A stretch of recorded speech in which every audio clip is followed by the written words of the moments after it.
Looking unto Jesus, author and finisher of faith.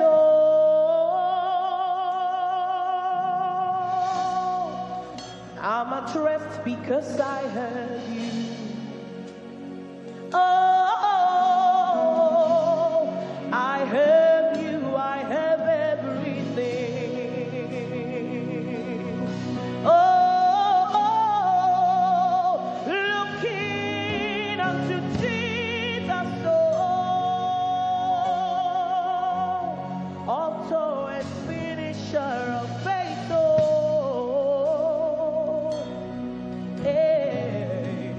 And I'm at rest because I heard you.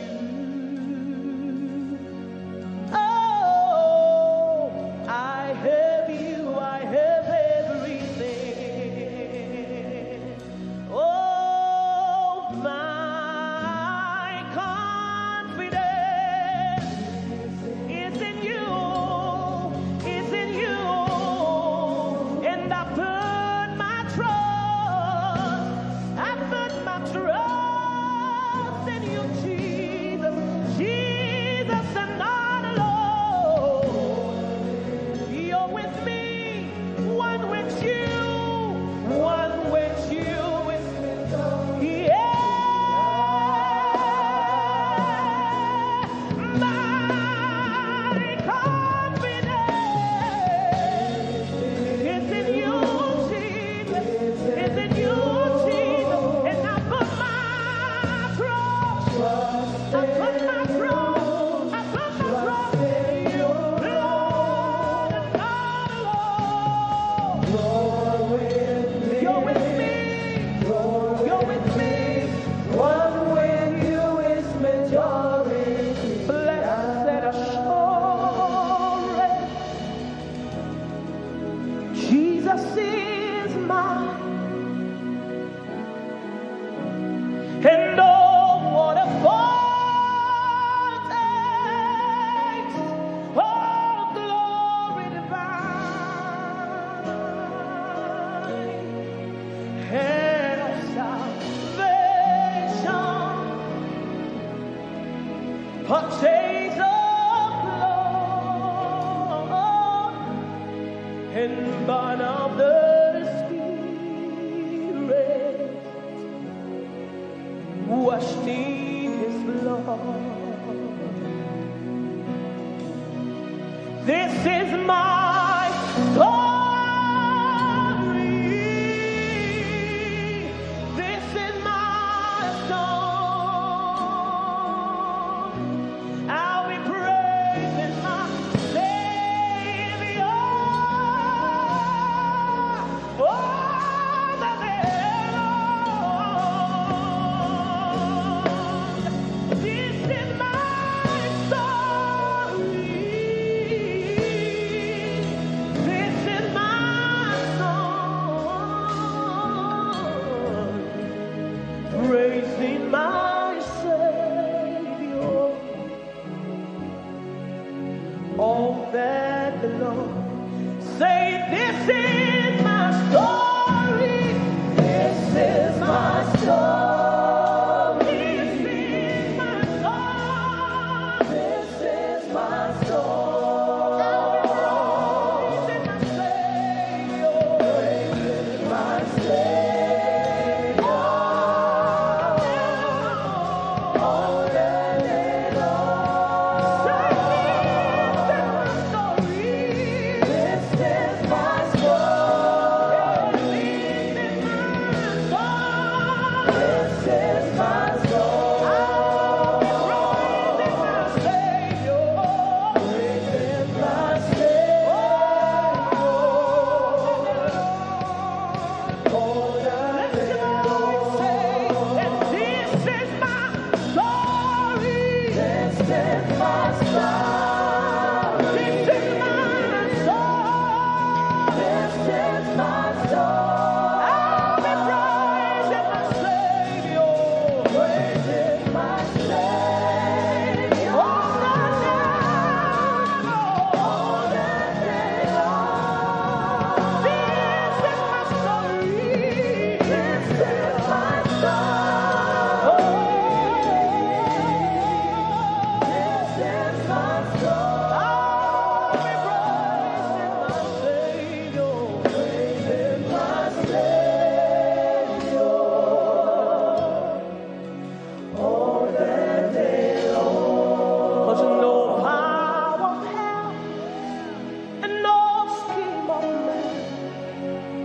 can never blow you from his hand till he returns or calls you home.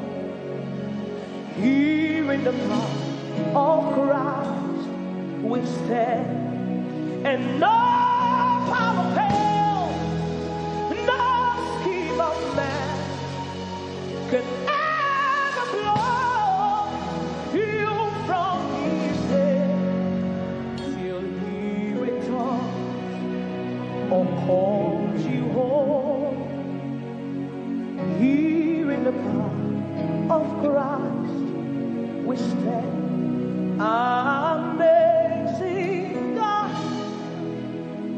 amazing God, oh, you always come through for me. Amazing God, amazing God, amazing God, oh, you always come through for me. Amazing God, and you always come through for me. Amazing God, oh, you always come through for me. Amazing God, you always come through for me. Amazing God, oh, you always come through for me. Amazing God, amazing God, amazing God, amazing God. You always come through. You always come through. You always come through. Amazing God, amazing God, amazing God. You always come through. You always come through. Amazing God, say amazing God, amazing God,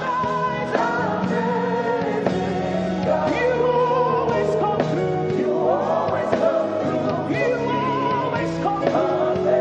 Amazing God, amazing, amazing God, amazing God. You always come through. You always come through. Amazing God, amazing God. Mind-blowing testimony, jaw-dropping miracles you do. You always come through for me. Amazing God. What man call impossible is possible with you.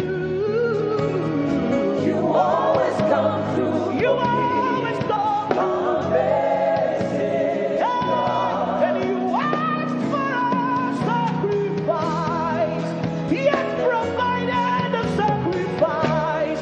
Father Abraham knows what I'm talking about. You're amazing God, amazing God, amazing God. You always come through. You always come through. You always come through. Amazing God, amazing God, amazing God. You always come through. You always come through. Amazing God, amazing God. Men may not understand how far you've brought us. They may not understand. Oh, oh, oh, oh, oh. Men may not understand how far you've brought us. They may not understand. 'Cause you're the extraordinary strategist. Oh, oh, oh, oh, oh, oh. Impossibilities, especially You're seated in heaven. You made the earth your footstool. Incredible God, reliable God, dependable God. Yes, you're seated in heaven. You made the earth your footstool. Incredible God.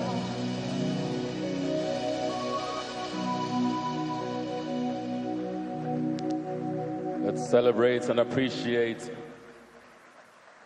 the one and only Mercy Chenwo. And for some who might wonder why Mercy? Mercy's voice is one of the absolute favorites of Herbert. So it's one of those, if you know, you know. And that's why she's here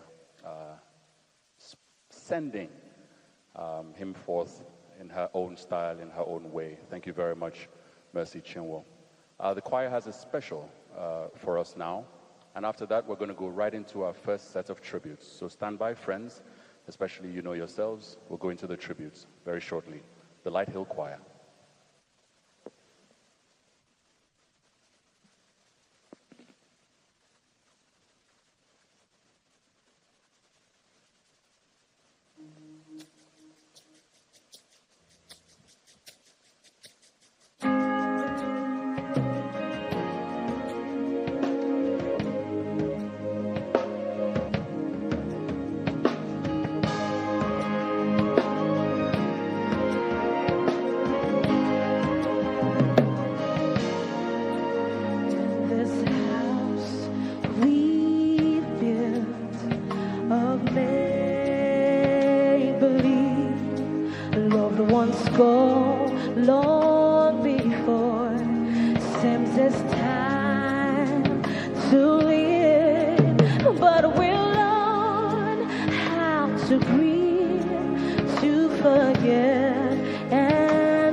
Stars over here as we walk this road, while the darkness remains, I will bear your Lord, and together we'll tell of the seed He is sown, till we walk along the road to that city.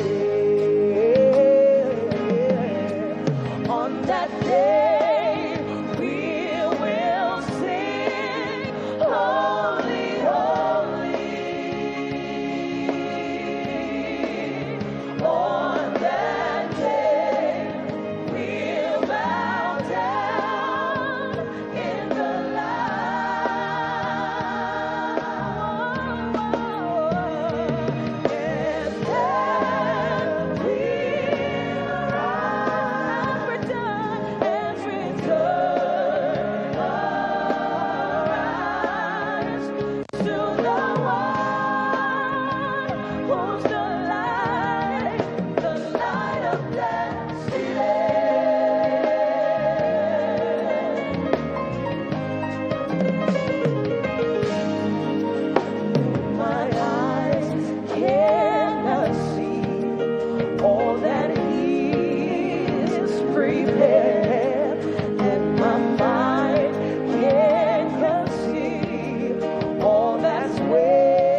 Someone give God a big hand.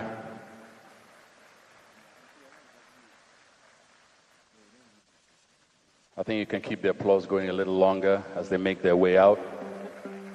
Ladies and gentlemen, Light Hill Choir has been specially put together for this series of events in commemoration of our dearly departed. The man right behind them, who's backing you actually, Herbert's PA, please put your hands together for Shola Faleye. Very emotional for him. Please, let's celebrate and appreciate Shola with a round of applause. He can't even bear to turn his back to face you. That's how emotional this is for him and for all of us. And you can see how Herbert's raised champions, men and women who have the ability to dream and be whatever they want to be. Thank you once more, Shola. Thank you.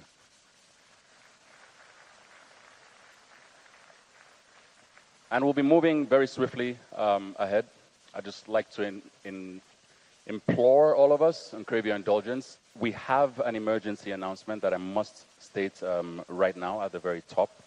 In the event of an emergency, we have 6 exits.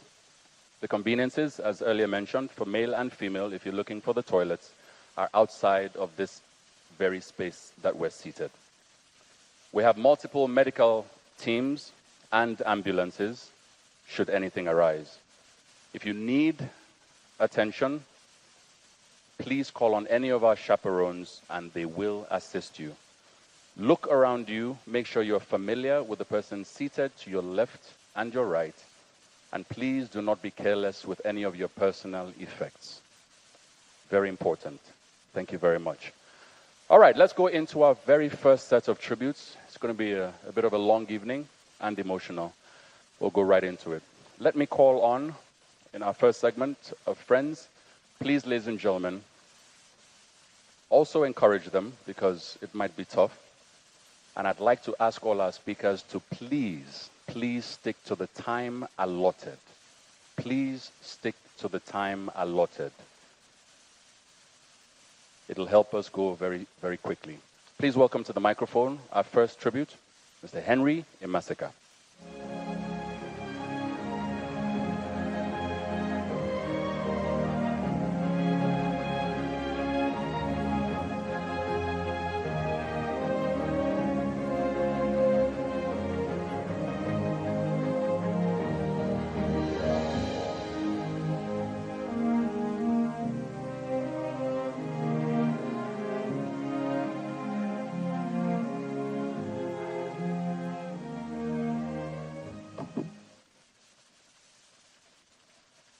Your Excellencies, ladies and gentlemen, good evening.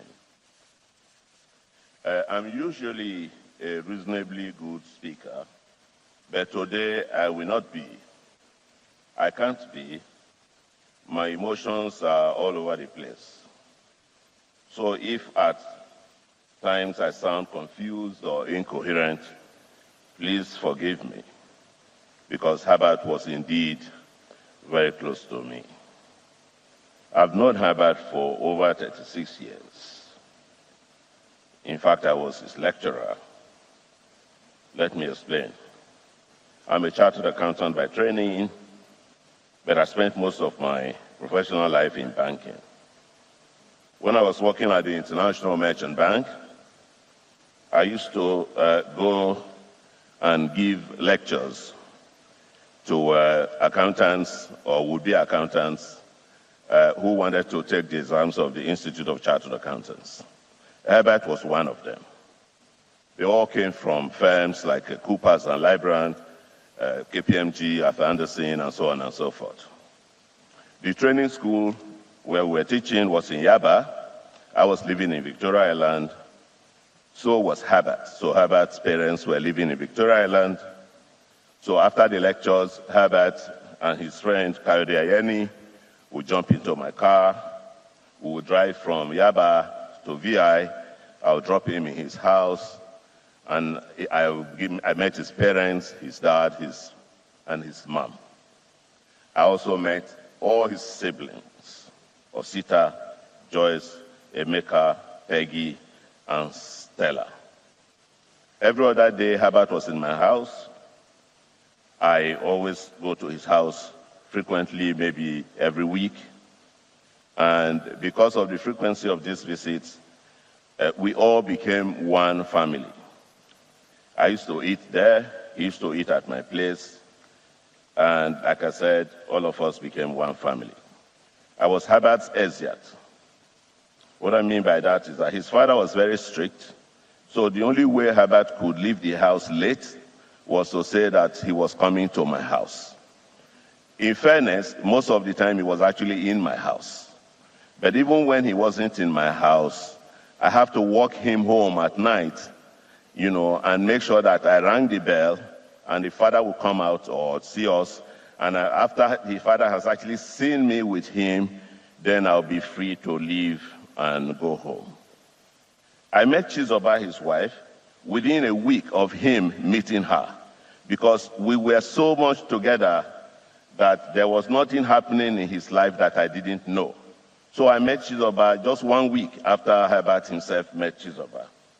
So Chizoba, Herbert, his siblings, his parents, my own family, we became one large extended family. There are many dimensions to Herbert, many. His vision, his determination, his energy, his generosity, his commitment to national development. Obviously, I cannot speak about all of this because many other speakers are capable of speaking on all these aspects. So permit me to just choose one particular aspect to ventilate. I want to talk about Herbert's determination, focus, and energy. And to do this, I will just use, if you permit me, 2 personal examples. One has to do with Chizzy, his son, myself, and Herbert. The other has to do with Herbert, Alhaji Aliko Dangote, and myself. So I'll start with Chizzy. When it was time for Chizzy to go to boarding school in England, Herbert chose that he should go to Port Regis in Dorset. My children were already there. In fact, all my children except one had already left Port Regis. It was just my youngest one called Abby that was left.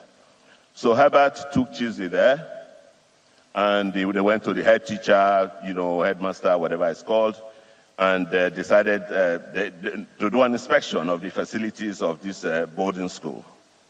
So the head teacher said to him, okay, fine, I will bring the head girl here, who happens to be a Nigerian, and she will take you around so that you can inspect the facilities.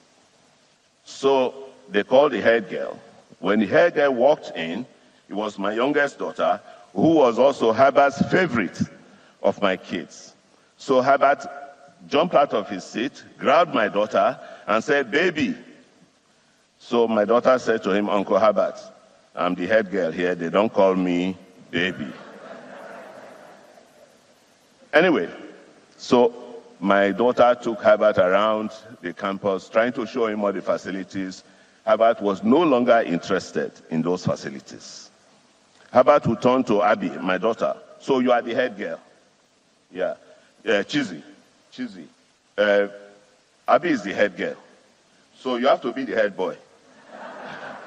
He has not even entered the school yet, And the head boy is 6 years ahead. But Herbert he has forgotten the purpose of the visit, which was to get Chizzy into the school. He'd already setting targets 6 years ahead. That is Herbert. When they finished, my daughter called me and said, Daddy, Chizzy is in trouble. I said, what's the trouble? He said, Uncle Herbert says that Chizzy must be the head boy. So, true to form, Herbert arrives in Nigeria from the airport, straight to my house. Mosigno, this is the nickname he has given me. Do you know that Abby is the head girl at Port Regis? I said, yes, it's my daughter, I know. Okay, Chizzy has to be the head boy. I said, yes, okay, but it's not for us to determine, Herbert. No. Tell me what you did. Tell me what you did that made your daughter the head girl so that I can start preparing Chizzy now. Please don't get me wrong. Chizzy has not yet entered the school. So this is Herbert for you.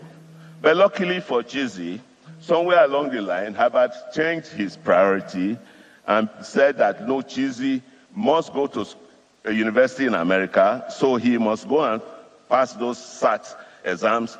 If you should forget about the head boy, head girl, he must go and smash the exams. So it's not pass, smash the exams. So that's how Chizzy escaped being running for the head boy of Port Regis. Now, Aliko Dangote. I recall my experience with Herbert and Alhaji Dangote. Herbert was a young deputy manager at GT Bank, and I was the MD of a small merchant bank on Awolowo Road. During dinner one of those days in my house, I mentioned to Herbert that Alhaji Dangote had given us 100 million naira deposit, which was a large amount then. The capital of the bank was 6 million for merchant banks. I can't remember, maybe 20 million for commercial banks. So 100 million was a lot of money. The next week, Herbert shows up in my office. Please, HI, please, I want to meet Alhaji Dangote. I want to take his account to GT Bank. I said, Herbert, only last week I just told you this. He said, yes, but okay, Herbert, I know that I will not rest unless I took Herbert there. So I put Herbert in my car. We drove to Apapa, which was the head office of Dangote Group at this time. So when I got to Alhaji's office, Alhaji said, why? You have changed our account officer. I said, no. This guy is not from my bank. This is my younger brother. This my younger brother is from GT Bank. And for them to promote him, he needs big accounts. So I would like you to please open an account with him. Oh, okay, Guarantee Trust Bank. Okay. So Alhaji was going to arrange for one officer to meet with Herbert on the side. No, Herbert said, no, that Alhaji should just write a check. Should write the check for the deposit. Him and the officer will sort out the rest. Alhaji, you don't need to do anything, nothing. Just write the check. So Alhaji was looking at me. Hey, Henry, this your boy is now wow. I said, Alhaji, please write him a check. Write him a check. So Alhaji wrote him a check. And, he wrote a check. Well, so Herbert ran out, went to the car. Instead of bringing one account opening form, Herbert brought 3 account opening forms. So I said, Herbert, what is all this about? He said that he has done some research and he has found that actually Alhaji has 3 different large companies. They want all the 3 of them to open an account with him immediately. So that was how Alhaji Dangote became a customer of GT Bank. But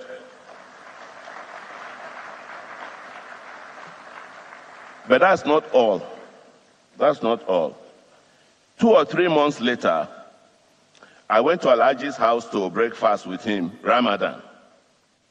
Who did I meet there? Herbert was already breaking fast with Alhaji Dangote. Herbert was breaking 3 months. Herbert was breaking fast with Alhaji Dangote. Maybe I should stop. I didn't know the vice president has just walked in. So I'll stop for a few minutes, please.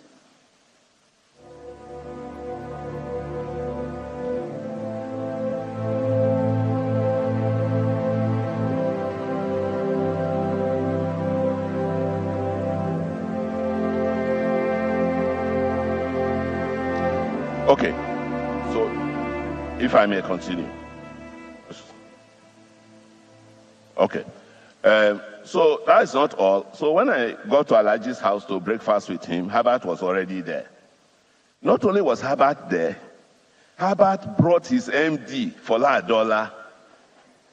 He brought heavyweights because he didn't want me to outshine him, because if I am talking to Aliko, obviously Herbert cannot be talking to him at that point in time. So he brought Fola Adola, and Fola Adola was sitting at the table with Alhaji, Fola was analyzing the economy, the interest rate, exchange rate, and they were giggling. And Fola was also talking to Sam Wajoku. So this is GT Bank. Only 3 months into this show, they are now on the high table. They are on the high table. So I said, okay, well, Alaji, you know I was your original banker. So all these people now, anyway, no, I like to say, Henry, don't worry. I said, okay. That is Herbert. Intense, competitive.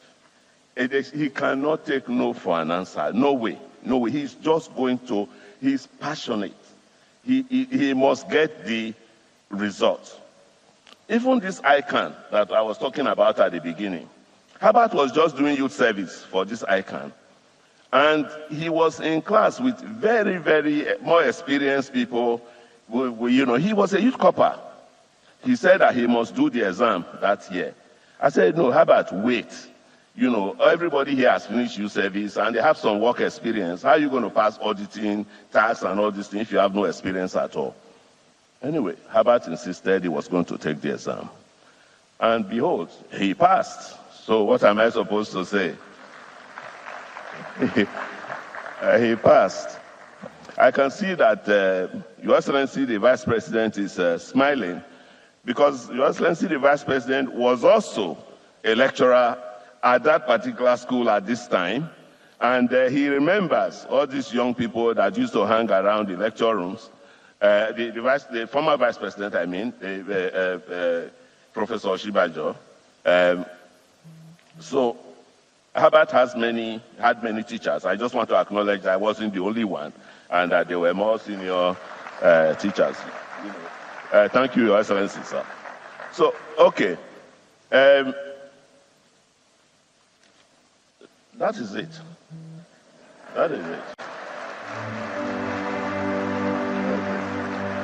Mr. Henry Massacre, everybody. Thank you. Thank you for those memories. I think you got the point I'm trying to make. Once again, Mr. Henry Massacre.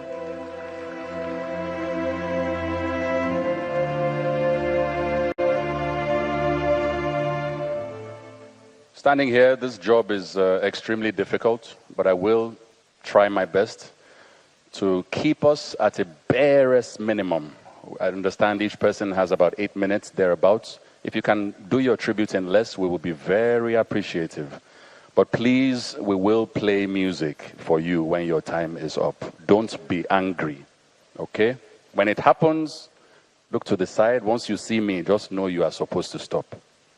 Thank you for complying. Ladies and gentlemen, up next, very quickly, Mr. Kayode Ayeni.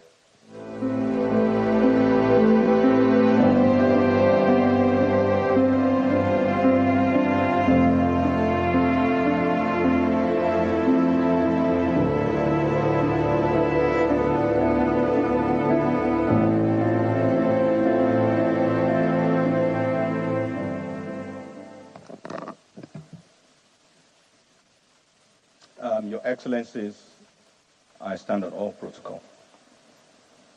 This is a farewell to my childhood friend.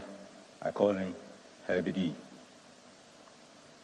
I'm told that on the day of the news of your passing broke in shock and disbelief, all I kept saying over and over was, this is an unfathomable loss. Your transition, my friend and brother, is truly and indeed unfathomable. We met as innocent kids, both only 10 years old, in our first year in Federal Government College in Sokoto. Carefree and free-spirited, we rode on the wings of adolescence into our teenage years. We parted at some point but stayed connected. Our parents both worked in broadcasting. Your dad in NTA, mine in FRCN. We lived literally down the road from each other. In Victoria Island, you, Herbert, and I, Nikoi. We dreamed of becoming accountants. You chose Nsukka, and I chose Ife. Still, we stayed connected.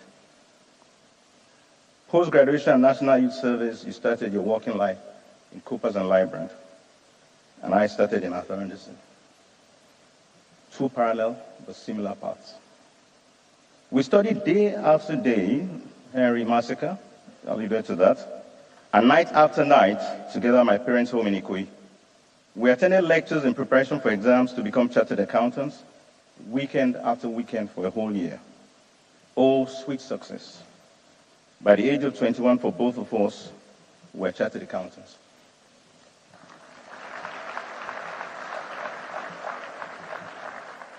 We applied for the Foreign and Commonwealth Scholarship Awards by the British Council for Master's Degrees in the UK, and the awards came, and success again, off we went. We chose banking. You ended up in Capital Merchant Bank, Herbert, and I in Prime Merchant Bank. It was at Prime Merchant Bank that I also met Akeredolu, who, for so many reasons, also became a friend and brother. Thank you, Akeredolu. We explored our freedoms as young men and until Chizoba caught your eye, Herbert. We courted her and you lost your freedom first. But you gained much more in your beautiful wife and best friend, Chizoba. Of course, I was the best man at your wedding. Who else would be? The first ever trip for both of us to Las Vegas was after Chizu was born in Los Angeles. We celebrated Chizu's birth in Los Angeles, and we got a pass to visit Las Vegas. They actually allowed us to go to Las Vegas. The city of glitz, lights, and gambling. For 2 days and 2 nights, Herbert and I were in Las Vegas.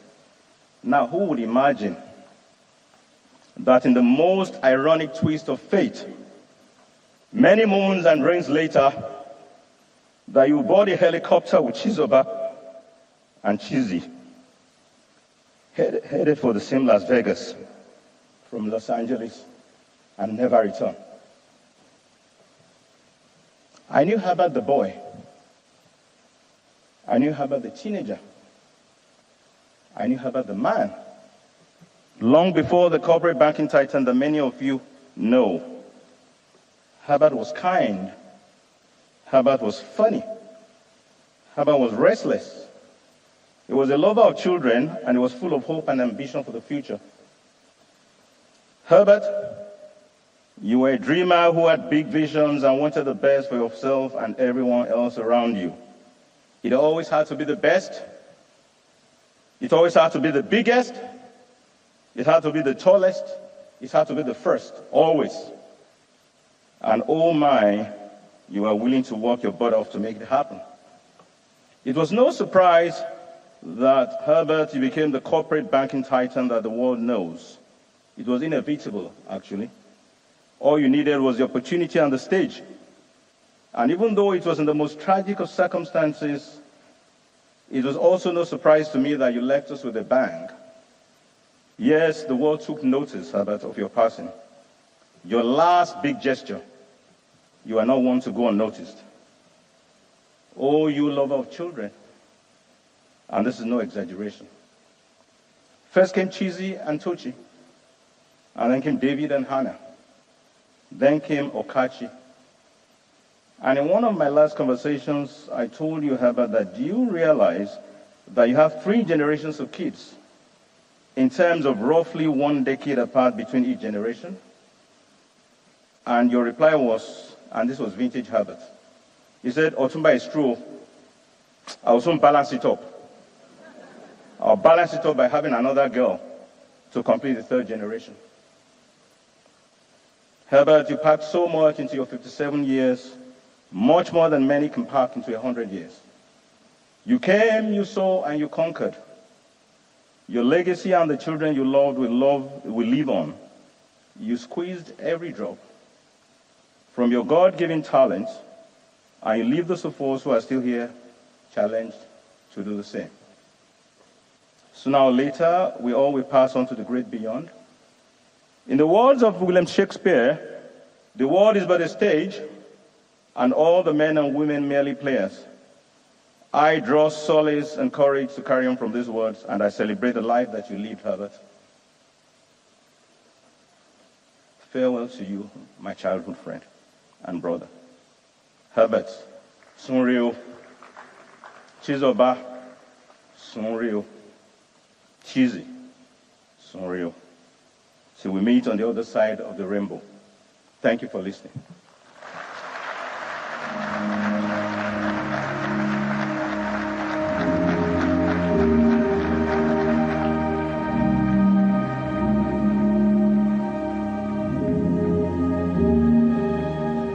We'll be getting a lot of those heartfelt memories and these tributes. And very quickly along, let me welcome to the microphone our next speaker. Please, ladies and gentlemen, let's welcome the Vice President of the Federal Republic of Nigeria, His Excellency Senator Kashim Shettima, GCON.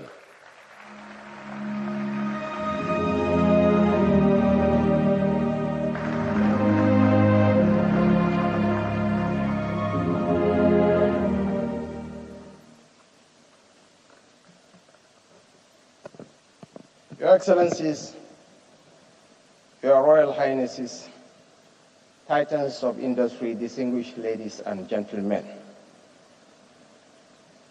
Herbert left us in winter, far away from home. Herbert left us before the season of bloom. Spring was just to arrive at his last location, the United States, when the Lord called for him. But spring is not the symbol of Herbert's bloom. His journey was defined by peculiar seasons. He bloomed long before his co-travelers. So this spring for us isn't the spring of festive flowers. It is the season of grapes. This spring for us isn't a season of tears. It is a celebration of Herbert's flight to a height that only a few of God's chosen ones have attained. I feel privileged to be here today to share in the memories of Herbert and the pillars of his home that left with him. Only 15 days separated Herbert's birth from mine. It's a friend, a brother, a contemporary. I feel honored to partake in celebrating the divine miracle that was Herbert's life. Once upon a time,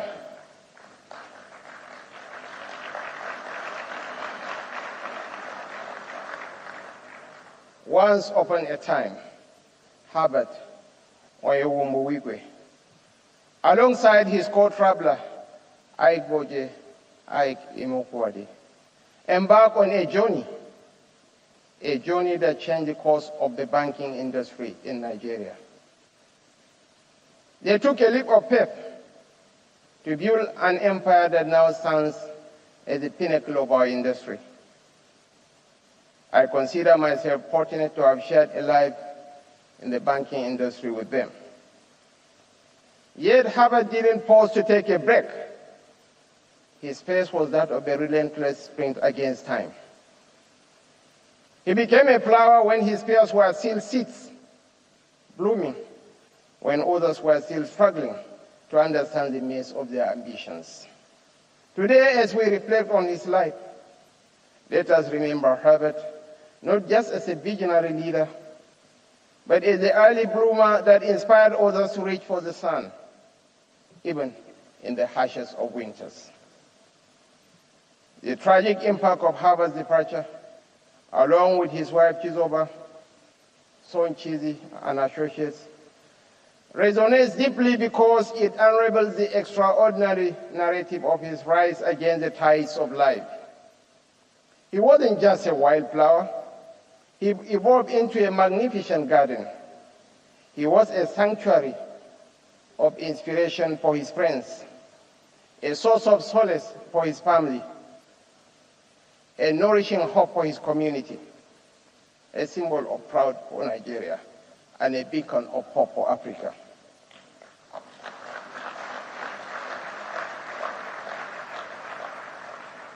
The loss we feel today is not just the absence of an individual. It is the fading fragrance of a garden that touched lives far beyond its borders, leaving an enduring legacy that transcends time and geography. Herbert, though an early bloomer in the garden of life, didn't share the fate of those who faded away prematurely. His narrative was one of triumph. He conquered all there was to conquer. What lingers now is not just the memory of a man, but a lasting entrepreneurial empire. He paid enough dues for his name to endure. He walked enough paths for his name to transcend time and outlast us all. This is a perpetual reminder of the extraordinary journey he undertook and the enduring power of his ambition and the pursuit of excellence. This day, and these subjects of our grief, reminds us of life's fragile beauty, but we must celebrate the divine miracle that was the lives the deceased lived. The spread of this grief that binds us is so because they cultivated a garden of success. Their achievements were not just individual triumphs, but testaments to the collective strength of those they touched, those they built, and those they inspired. The journey of our departed brothers and sisters may have ended in a distant land, but their spirits linger in the hearts of everyone here and beyond. Today, we honor not just the soul that boarded that faithful helicopter, but the indomitable dreamers and builders that soared to heights reserved for the chosen few. What could have been Herbert's final act, his magnum opus, was the unveiling of the university he endeavored to establish, the Herbert of Africa, as he fondly called it. To understand why he was so passionate about creating a place of knowledge, one must step into the shoes of a man who lived a life adorned with unparalleled achievements and reached summits few dare to climb. This dream is a lasting legacy to his community and mirrors his enduring commitment to elevate not just himself, but also generations to come. This dream echoes a sentiment that epitomizes the essence of his extraordinary journey. Your Excellencies, distinguished ladies and gentlemen, may Herbert's legacy continue to bloom in the hearts and minds of those who strive for greatness. On behalf of my principal, President Bola Ahmed Tinubu,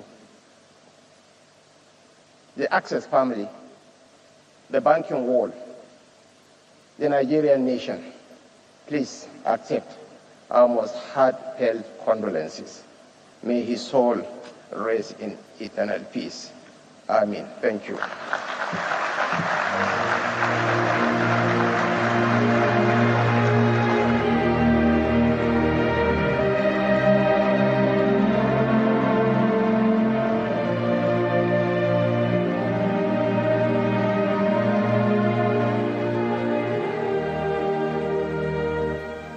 Thank you very much to His Excellency the Vice President. And thank you for sticking to time, sir. Actually, slightly under. But I was thinking to myself, I said, even if Oga goes beyond 8 minutes, what do you want to do about it?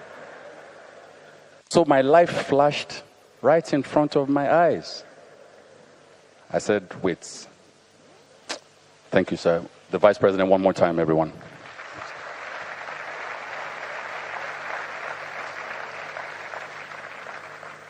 I'm very glad that I'm still here standing, and I'd like to warmly welcome now Shola Fale to give us his tribute. Yeah.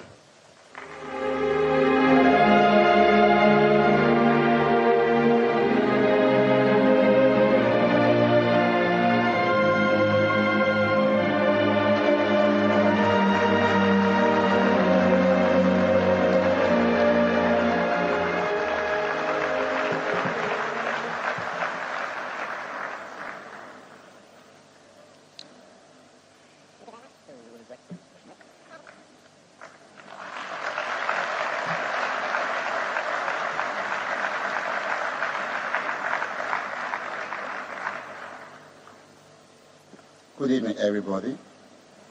My name is Olushola Fale. Permit me, I cannot stand here and call my boss by name. So I will refer to him as Dr. Herbert, or probably Doctor. Forgive me.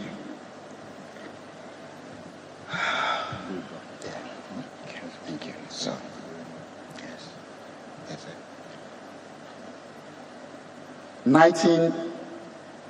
2019,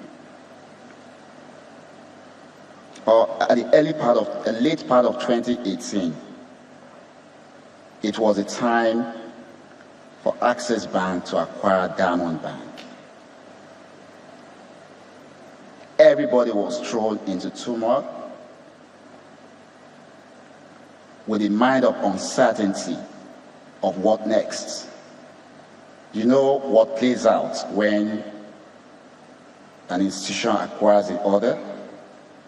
So the fate of the staff of the acquired institution becomes shaky.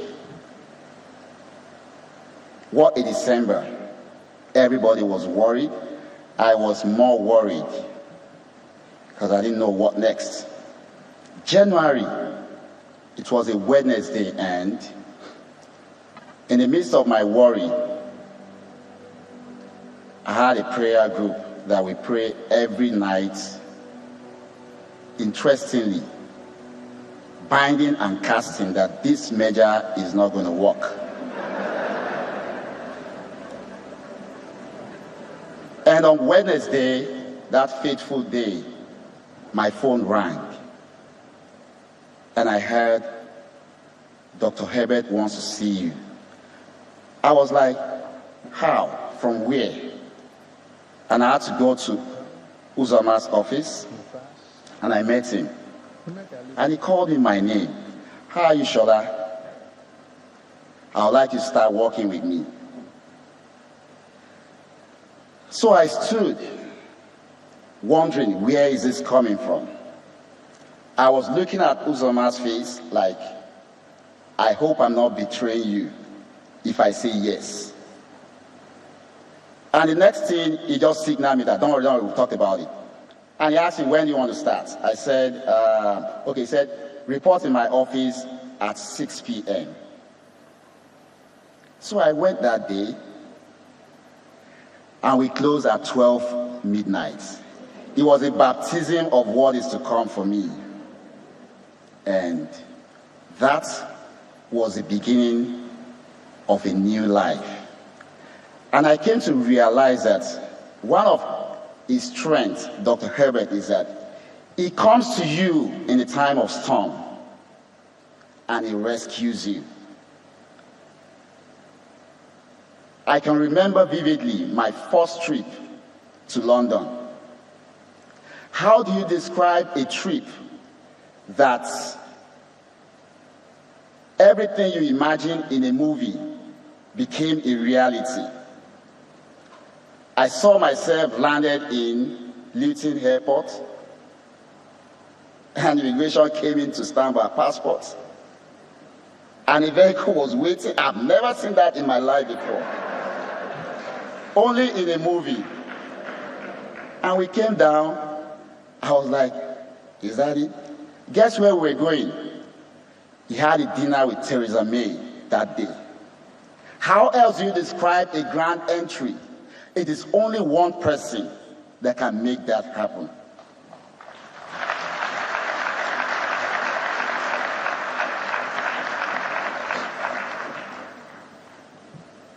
And so it was the beginning of our journey. One thing I've always learned in life is I am always committed to what I do. And I think he saw that, and he feels you need to buckle up and grow. Then COVID came. During COVID, when lockdown was to be announced that evening, I was looking at him and I was worried I'm like, I cannot leave him at this kind of moment because my boss knows everything, but he struggles with technology. So I walked up to him and I said, sir, I will move into Parkview with you. He said, how about your wife? I said, I will talk to her. Auntie Doreen was in London then. And that night that lockdown was announced, I moved into Parkview. So we're always together. I don't go home. He doesn't go to anywhere too, except when COVID started and sometimes we go to the office. But I make sure that we are always together. I make sure he has no problem whatsoever joining his meeting. And one night, around 3 a.m., I think Uchi was around then. And he said, Shola, tell me, whatever education, wherever in the world you want to have it, I will let you have it. I remember he enrolled in University of London for his law degree. I enrolled in same university for my master's in information technology. And we went through this journey together. We'll go to Mabea and read together. I just noticed that suddenly I became a son of the family. Tochi will always come to me for advice. Chizzy cannot go to him without coming through me. And sweet mommy, like I call Auntie Doreen, I had to mention this because I remember one day in Cape Town, I called grandma, that's her mom, that name, and she took offense that that's for me. So I refer to her as sweet mommy because she's ever sweet.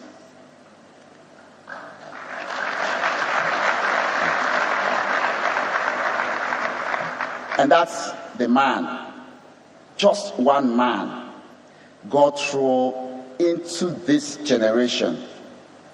And I don't think anytime soon we'll have such a man. One early morning in Düsseldorf, we were in Germany, and he called me to get him a power bank. I went to his room around 4 a.m. So he was seated on the headboard of the bed. Usually when we travel, he gives me one of his keys. So I just knocked and opened the door. I went in, and what I saw that morning scared me. So I saw his eyeball so dim, not like an ordinary human. And I gave him the charger. I went back. In the afternoon, I asked him, I said, sir, I was afraid when I saw you that morning. He said, those are the times he reflects on what to do. He's a great man. He lives. So that is why I pick most of those songs, because I still see him. He lives.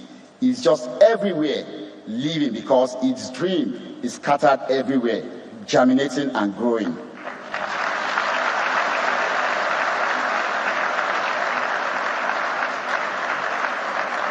Now to our journey, our last journey. 5 of us embarked on that journey. I remember Mr. Bimbo chatted me and said he wants to come with us. It was a Tuesday. And I told him, my boss' journey is not always straightforward. Sometimes you can get in the air and divert somewhere else. And he said he was going to wait. I said he was still going to Abuja that day, and maybe we'll be leaving later in the midnight, and he said he was going to wait. I still try to let him understand that we will be in London Wednesday, Thursday, and Friday. He said he will stay in his house and wait. I really don't know why I was trying to convince him not. I don't know, And we all went on the journey. We got to London. I remember on Friday, after my boss's board meeting in Access UK, he already told me to call Tiny, one of his business partners, to come from Lisbon to have a meeting. He had that meeting. He wasn't satisfied. He said, ride with me. When Dr. Herbert tells you ride with me, it is all meeting. So they rode from Access UK to the house because we needed to park. We parked, and we're all rushing to go to the airport. We got to the airport in Luton and ordered. It was a sweet journey. It was a sweet journey. 11 hours. We flew from London to Palm Springs. I remember in the middle of the air, I walked up to him. I said, sir, how comfortable are you flying chopper at night? I've never done it before. And he said a word. He said, this is America. They have navigation system for flying chopper at night. And I went back to my seat. And we landed. Everybody was filled with joy that we're finally almost there. Sat, waited to be cleared by immigration, and we came out. So coming out, we had 2 vans waiting. One was to take us to go board the chopper. The other was to take our luggage because they cannot go on the chopper.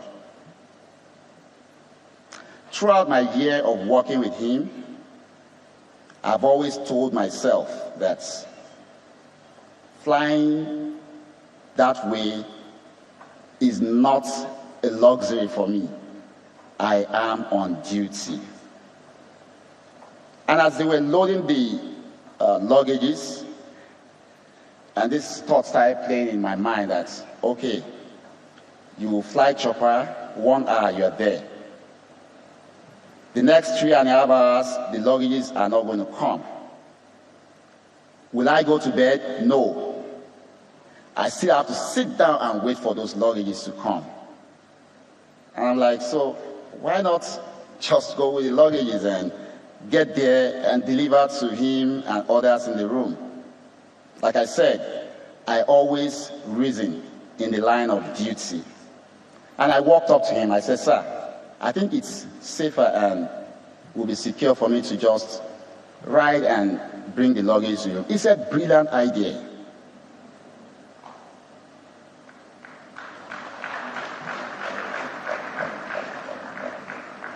And I said, safe flight. Since 2019, I cannot count 1 or 2 places or flights that is being in that I'm not in it. We are always together. I can recall, Madam will always tell anybody, if you need to talk to my husband, look for Shola.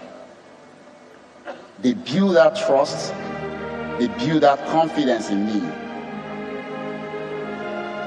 And I drove off, and they went to board. 2.5 hours into my own journey, I was a bit sleepy in the car. So at exactly 10:09, mind you, the chopper went down at 10:08. At 10:09, something just pricked me, and I picked up my phone.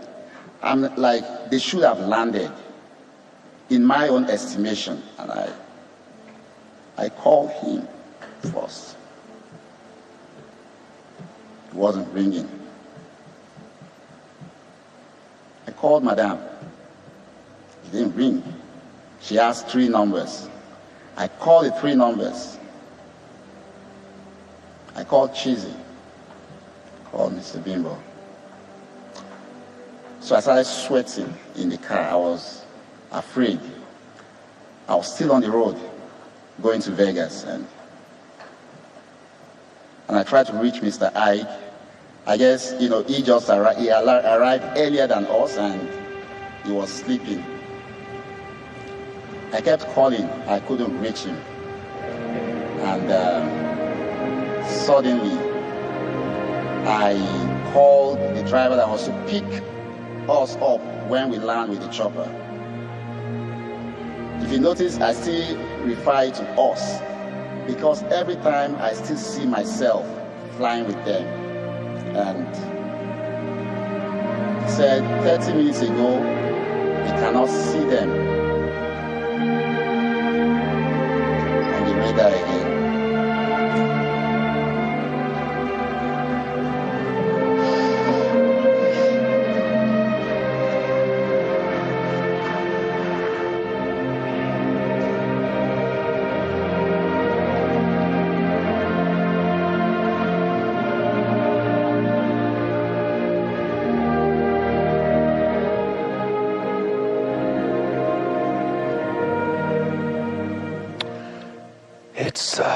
It's tough. Truly is. Ladies and gentlemen, please welcome to the microphone, Bisi Bamekara.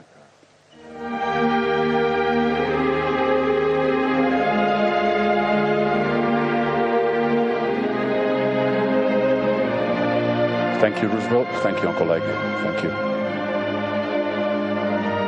Bisi Bamekara.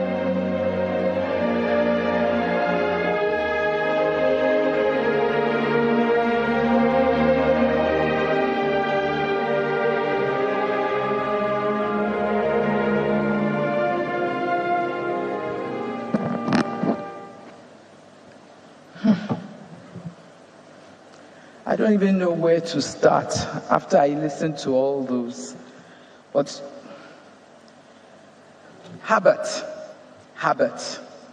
and Herbert will say correct. Herbert and Ike were both correct people. My relationship with them was as an advisor to a client, so that I can put the perspective of the relationship. And it was a relationship that started from Arthur Anderson to KPMG for a long time. And in some sense, as I talk, it's so difficult to separate my feelings for Herbert from that of Ike. So maybe this is an opportunity for me to say what may have remained unsaid. However, at this time, I will focus on Herbert. I recall my very first impressions. Remember, this is a professional relationship. When they were both at GT, and I would say young men at that time, who were truly brilliant, who were clearly very hungry for success, and very confident. And their confidence seemed tinged with a slight air of arrogance, if I must say. Over time, and this was, almost 30 years ago, so over time, I glimpsed a fuller, a richer picture of these young men. Pardon me for the reference to young men. Herbert and Ike always showed me the highest respect. I think back now, and I realize at that time that I just was not, and I think even for members of my team, we never fully comprehended their vision, because it was such an audacious vision. But we never let it show that we didn't comprehend. And I know that, there are times they must have known. But our mutual respect transcended everything that brought us together. I always felt that both of them were a bit partial to me. But I know that that was not correct. Because you know what? They were too focused on results and outcomes. Too focused for that to be the case, that they will be partial. But that's how they made me feel. I think that's what's important. So I was part of the Access Dream, and that caused me to jump higher and go the extra mile for my dear clients whose ambitions were so daring and so audacious. People talked about the meetings, and I laugh. I remember coming off the plane, and here I am in Access Bank, and waiting till midnight to be let into the meeting room. But that's who they were. Herbert expected nothing but the best and demanded it. But he was kind and he was good in his dealings. Very rare attributes for someone who had achieved so much and attained such level of success. Herbert and Ike, of course, always remained faithful to those they considered part of the Access Bank family, which is what we were at KPMG. So your life stories are an open book for all to read and draw lessons from, and a number of that has been talked about today. But I will repeat some, and I would also say some of those things. Lessons on faith, lessons on perseverance, lessons on the importance of a long-time perspective. It has never been about just now. It's always been more of the long time. The importance of a clear vision, the importance of building, nurturing, and maintaining relationships, the importance of nation building, and I dare add, humility, generosity, and there's more, but I'll leave it at that. Herbert was a great entrepreneur. He trusted us then. I was part of KPMG. He shared his vision for both Access Bank, his vision for the university, his vision for his foundation. And I must say, which a lot of people didn't know, even the people in KPMG, that I also worked with him on Cranberg at a particular time. So on my retirement from KPMG, both Herbert and I called me independently. Herbert on a number of times. It was not top of his mind, but I dare say he chose not to remember that I was on the board of another bank, because I know he knew. So to Tochi and her siblings, and one of the things was, as you went into NYU, my daughter was also going into NYU. So Herbert and I used to talk about admission, accommodation, life in New York. And to your brothers and sisters, to Herbert's dear parents, to his dear brother Ike, and to all of you who are members of the Access family, just be assured that the Lord will never leave you or forsake you. He will comfort and provide grace, and he will strengthen you on a second-by-second basis. It is not a grace that can be stored. It will be on a second. But realize that your family, I consider myself a member of the family, and also the KPMG partners have also said I should express that we would remain with you to realize your vision, remain with you for the task ahead. So as I conclude, one of my last encounters with Herbert was about the university. And I just enabled a meeting of Herbert with Professor Olukwono, who is the head of African Studies at Harvard University. And, it was, if they could find something of mutual interest. But when this news broke, Professor Olukwono called me, and he met him once. And he talked about how gracious Herbert was. He said he kept him waiting for a few minutes, and he explained to him that the person who just left is my dad. That's why I kept you waiting. He talked about his plans, and Professor Olukwono was saying, those plans sound so audacious. But he also talked about how passionate Herbert was about the school. So that's the Herbert we all knew. That's the Herbert we all miss. I know it doesn't seem well at this time, but we know the Lord is sovereign. So may the souls of Herbert, his dear wife Chizoba, who I also met in the course of the Cranberg, his son Chizi, and Bimbo Gumbanjo, and the two pilots, may their souls rest in peace. Thank you very much.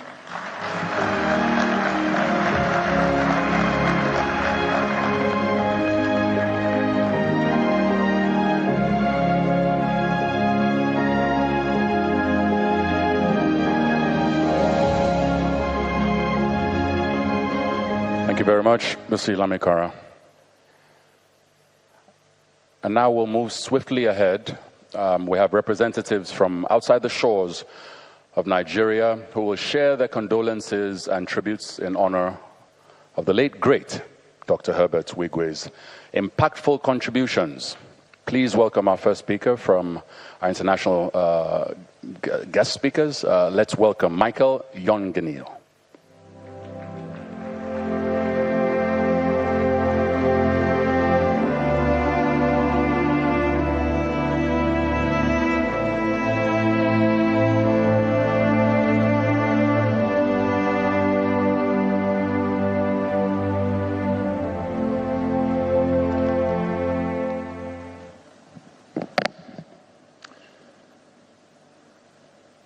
family and friends of Herbert.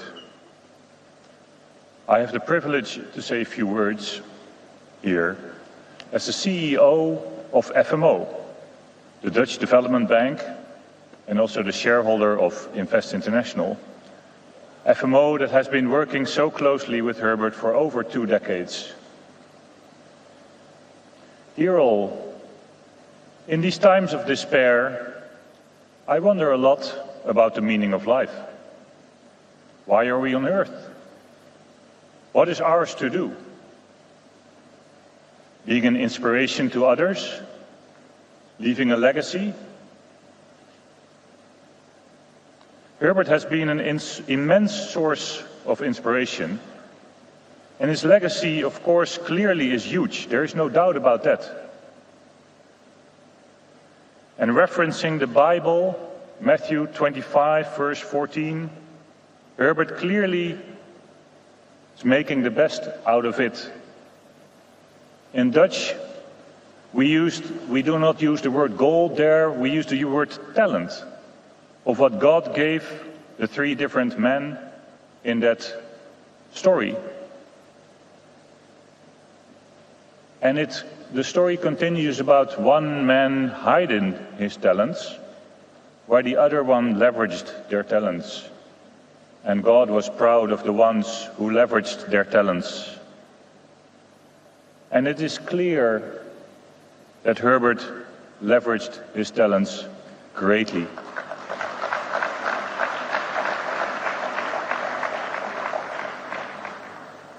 And his family can be proud of him, for sure. To understand his inspiration and his legacy at more depth, I've asked some of my predecessors and colleagues who worked a lot with Herbert over those more than 20 years. I also asked Ruud Brouwer, who was here on Monday evening sharing his reflections. Please allow me to share a story that is telling for the man Herbert was for us at FMO. We go back to 2011. FMO was organizing a round table for Nigerian banks to discuss the issue of sustainable banking. FMO had noticed that it was rather difficult for Nigerian banks to execute and implement the extensive environmental and social action plans that they had agreed upon.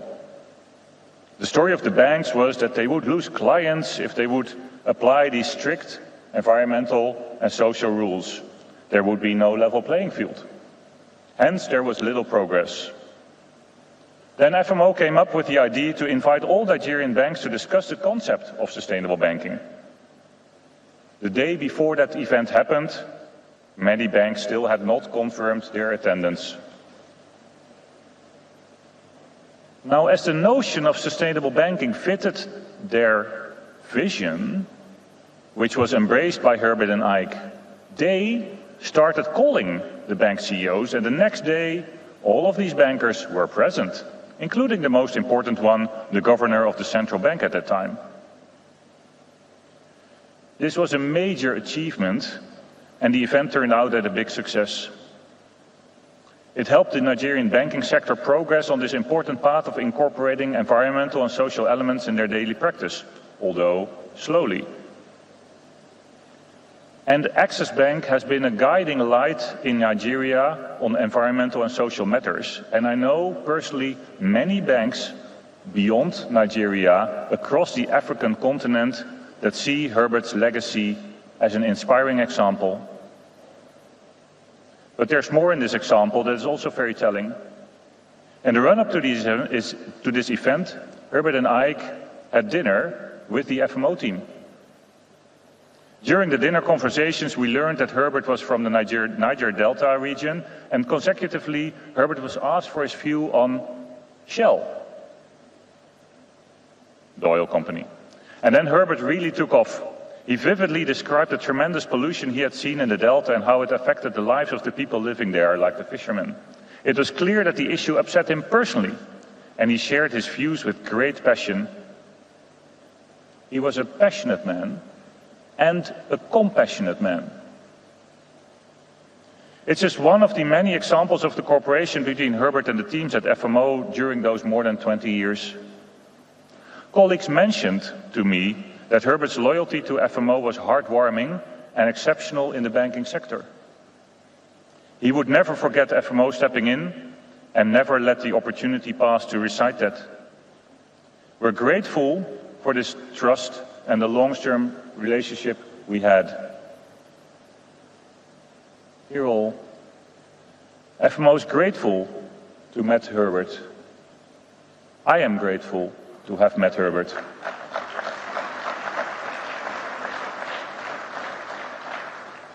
I am grateful to have met his spirit, his passionate and compassionate spirit.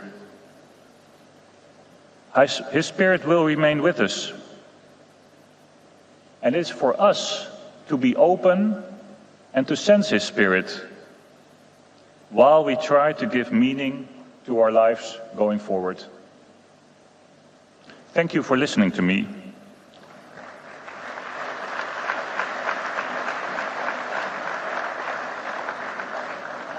I wish all of you, and especially the family, faith, hope, and love to carry on.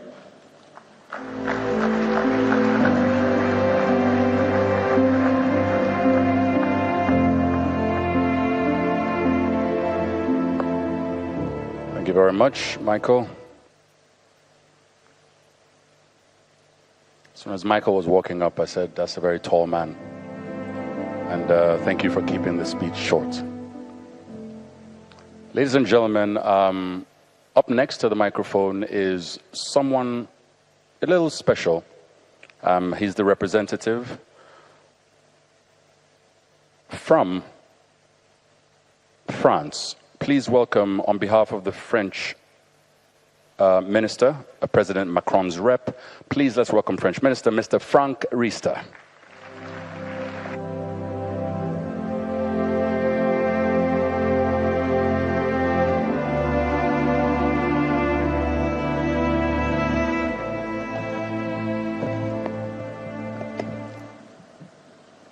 Dear relatives and friends of late Herbert Wigwe, Dear Excellency, Mr. Vice President, dear governors, ministers, ambassadors, dear excellencies, distinguished ladies and gentlemen, His Excellency French Republic President Emmanuel Macron has asked me to represent him this evening for this night of tributes to a dear friend and a great man.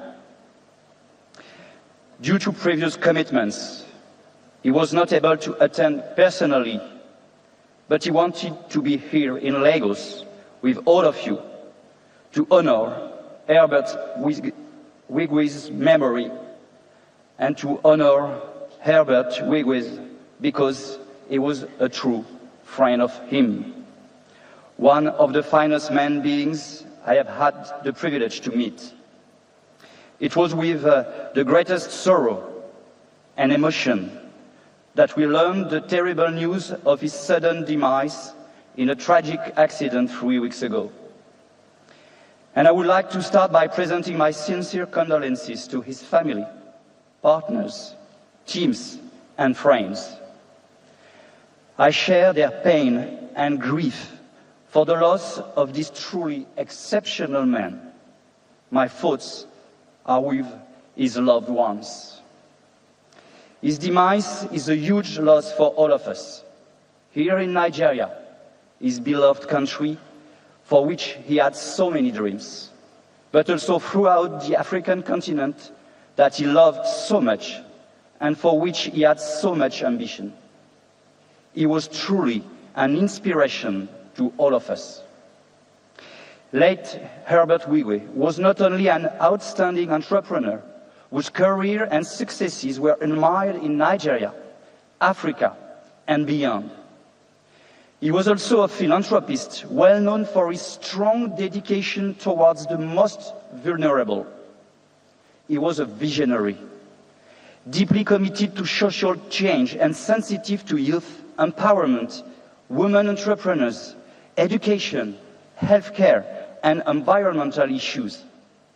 His latest project, the beautiful Wigwe University created in his dear state of Rivers, embodies his vision and his belief in the potential of the youth of this country and beyond.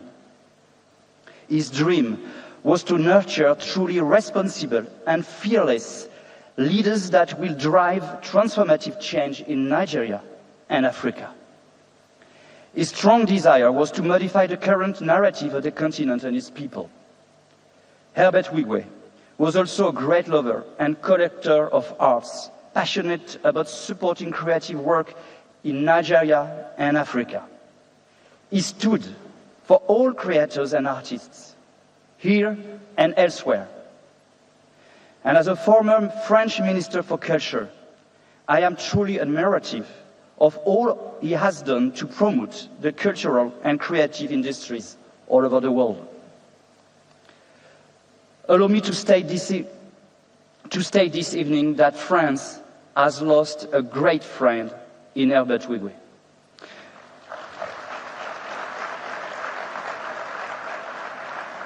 Not only was he dedicated to the development of cross-cultural initiatives between our two countries, but he has also, without respite, worked to increase our economic partnerships. He had been the chairman of the France-Nigeria Business Council since 2023, making in that capacity a major contribution to our bilateral relationship. Access Bank was one of the first Nigerian banks to open a subsidiary in France last year. And Herbert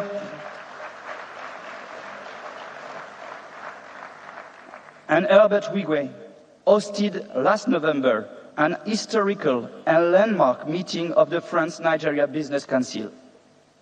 Thanks to his leadership, his enthusiasm, and his amazing generosity, several major initiatives to further strengthen ties between our two countries were launched during that meeting. We are forever grateful for his caring friendship. I know how much Herbert Wigwe was committed to his role in the service of his country and his people, as he was to the development of the bilateral relationship between France and Nigeria. The few examples mentioned above only illustrate some of his achievements. I can assure you that we will do our best to keep his legacy alive and make his vision a reality.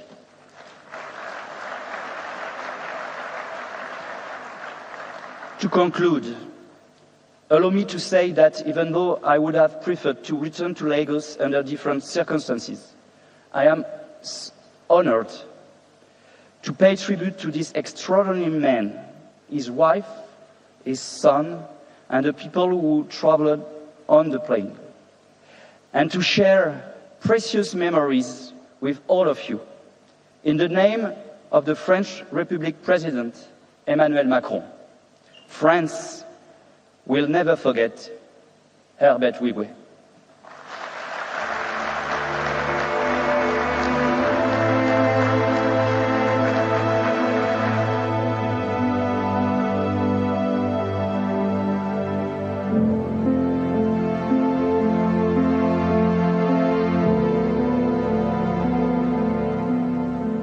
Thank you very much to President Macron and to his representative.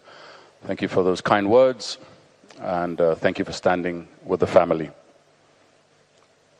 An outstanding man indeed, Herbert Wigwe was. A man whose determination, zeal, transcended our borders. We know how much Herbert loved music, loved God, loved many of us in this room, and he loved with a passion. Music, a whole lot. So we're going to have several music tributes tonight, and we're going to call on Light Hill Choir one more time to give us a very quick rendition, and we'll follow that with tributes by colleagues. So colleagues, please be on standby. We'll run into that very shortly. But ladies and gentlemen, let's hear it for the Light Hill Choir.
glory and the lifter of my head. Thou, Lord, art a shield for me, my glory and the lifter of my head. I cry unto the Lord, and He heard me out of His holy hill. I laid it down and slept and awake, for the Lord sustained, for He sustained me.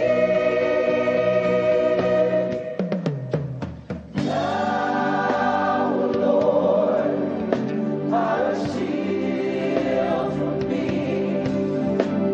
my glory and the lifter of my head. Thou, Lord, art a shield for me, my glory and the lifter of my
Fantastic music.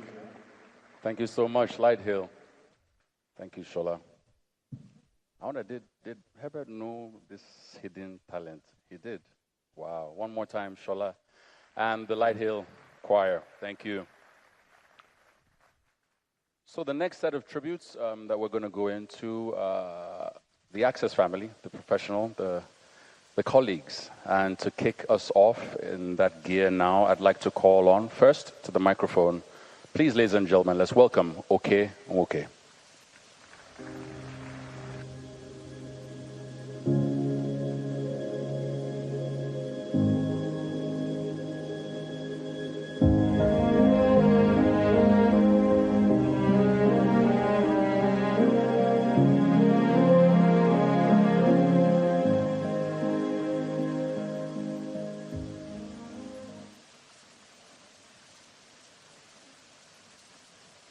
Good evening, everyone. Permit me, I'm used to speaking, but extempore, but I'm forced to read from something I scribbled. I'm not used to writing tributes, especially for people that are close to me. But how could I not write even a few lines in memory of Herbert, somebody I call my boss for life? And when I say my boss for life, it's not a cliche. I've worked under Herbert for the most part of my career, all part of my career actually, since 1991 till 9th of February 2024. So if I don't call him my boss for life, then tell me, what other adjective could I use to qualify someone who was my boss for over 30 years? As an ET up to AGM in GTB, as a general manager and executive director in Access Bank, and even when I retired from executive position, I came back on the board under Herbert in Access Pension, where both of us served as directors, and on the board of the bank, where he was a director after he left as group CEO of the CEO of the bank and became group CEO of the holding company. How else could I refer to someone who inspired me to take a leap of faith from the comfort of GTB in 2002? If you remember then in GTB, I mean, even though I was below Herbert and Co, we were still one of the people that were called the big boy. I had two brand new vehicles that I used, one in the east at the Prado, and one in Lagos at the Honda Accord. I had to drop the two and jumped with Herbert and I to Access Bank, where there was no official contract letter and no official vehicle. In fact, even then, I and Herbert did not have official vehicles. They had to use their own vehicles. So who could I, at that point, be asking for a vehicle? I was, he called HR. They gave me one used vehicle that was breaking down on the road when I was going to marketing. The only luck I had was I had a driver. So each time he broke down, I walk out as if I was not in the car, and I allowed the driver to manage it. But the truth was that decision to join Herbert and I to Access Bank was one of the easiest decisions that I took. And I'm sure for them, I was the easiest hire that they made. It didn't cost them much, because I knew them for about 10 years. The only cost was actually to me because they visited me around 12 midnight in my house in Antony Village. And that was the only cost to them. But it made sure that all the snail and, roasted plantain, all the fish that I had in the freezer was, because between 12 and 3 a.m. before they left, we exhausted. My wife was busy, the supply chain, bringing out snails and roasted plantain and roasted yam and all of that. And after that, the next day, I had to jump, left everything I had, and jumped into Access Bank. But like I said, it was a very easy decision for me. I've been accused by some people of being a clone of Herbert, because how I write, how I take decisions, and all of that. But how I wish if they accuse me of also being a clone is entrepreneurial success. Now, for me, if you work with Herbert for that number of years, for you to survive, you have to literally become his clone, to go through his stringent supervisory rigor and standards. In the industry, people knew me as a very good corporate banker. If you had to work under Herbert as a corporate banker, each time you take it to the next notch. Even when you think you have done so much, the industry will be quaking at your success. By the time you come to beef Herbert, you find out it's either with the same customer you just, you are talking about, maybe having drinks or having dinner. So it was always under pressure for us to move to the next level. Now, Herbert made us that work with him take what people call risk, from the outside as easy decisions. Because from onset, you never had any inkling, you never had any doubts whether we are going to succeed. From day one, you knew you are going to succeed. Even if you don't succeed at the first step, it's just a delayed process because that success will come. That was Herbert. So for us, it was at best a calculated risk working with Herbert or going on a journey with Herbert. In corporate banking, while other people are busy talking to local corporates at the head offices in Nigeria, we are going to Geneva, going to Paris, talking to the people that take decisions. We have been told here yesterday, on Monday, about how Herbert at an AGM led us to get El Petroleum, one of the biggest accounts in Nigeria then. For many people that don't realize, for GTB, our boss is here, Mr. Foladola. The day that account was the first transaction that ELF transacted, we had to change the COT field in GTB because it could not contain the amount. How much was that? Probably ₦1 million or so. Imagine what it means to get a COT of ₦1 million back then in 1996 or 97. And Herbert led us to that journey. When we went to ELF to make a proposition, they asked us whether I had an encryption software that we never heard about anyway. Herbert said we had it.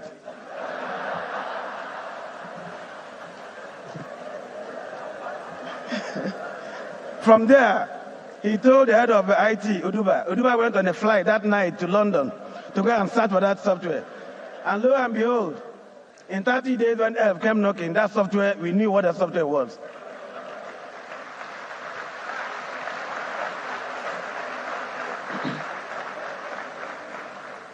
Now, after our last board meeting on the 6th of February, myself and Herbert touched base on our new favorite topic, which is the Wigwe Invest. Herbert never failed to update me on the progress of the school, perhaps because I have affiliation with the Lagos Business School, so my interest in academia, he also knew that. In Lagos Business School, where I serve as an adjunct faculty. So he took me sometimes as a sounding board on so the last message I got with him was the picture, several videos of progress on the site.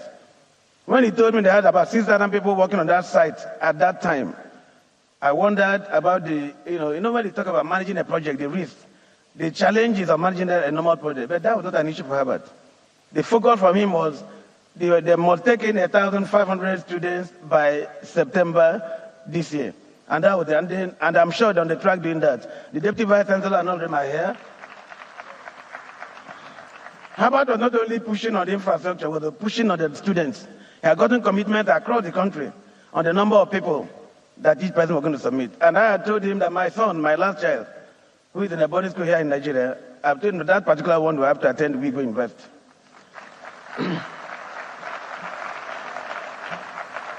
So, but what about that promise? Because I told him he needed to convince a few people around my stakeholder group, my wife and other people.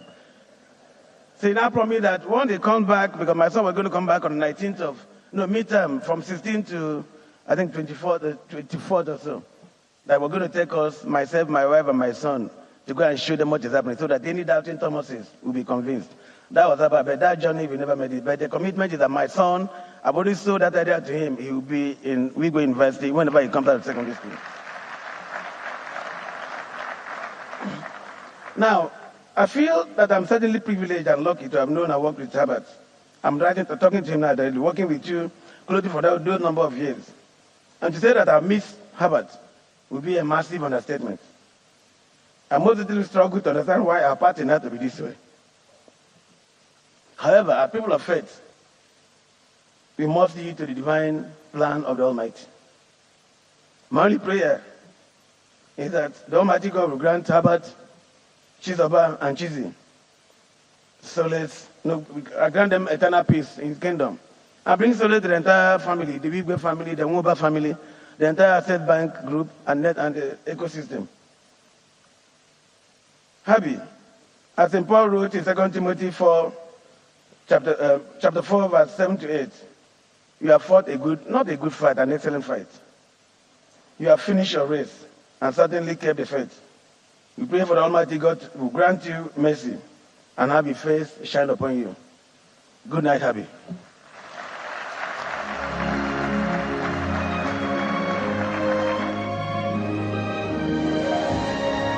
Thank you very much, Oga Oke, one of our non-EDs at Access Bank. Please, one more time for Oga. Thank you. Up next is the ED, Corporate and Investment Banking Division. Please, ladies and gentlemen, let's welcome Iyabo Soji Okusoya.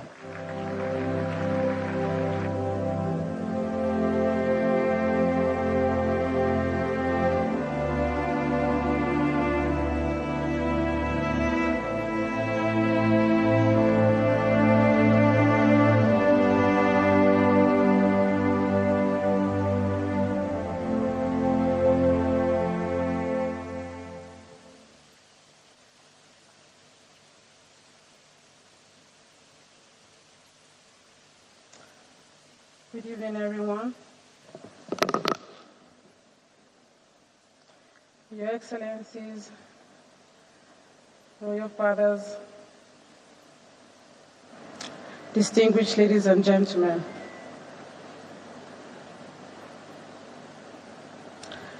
it's good night to the world and good morning in heaven.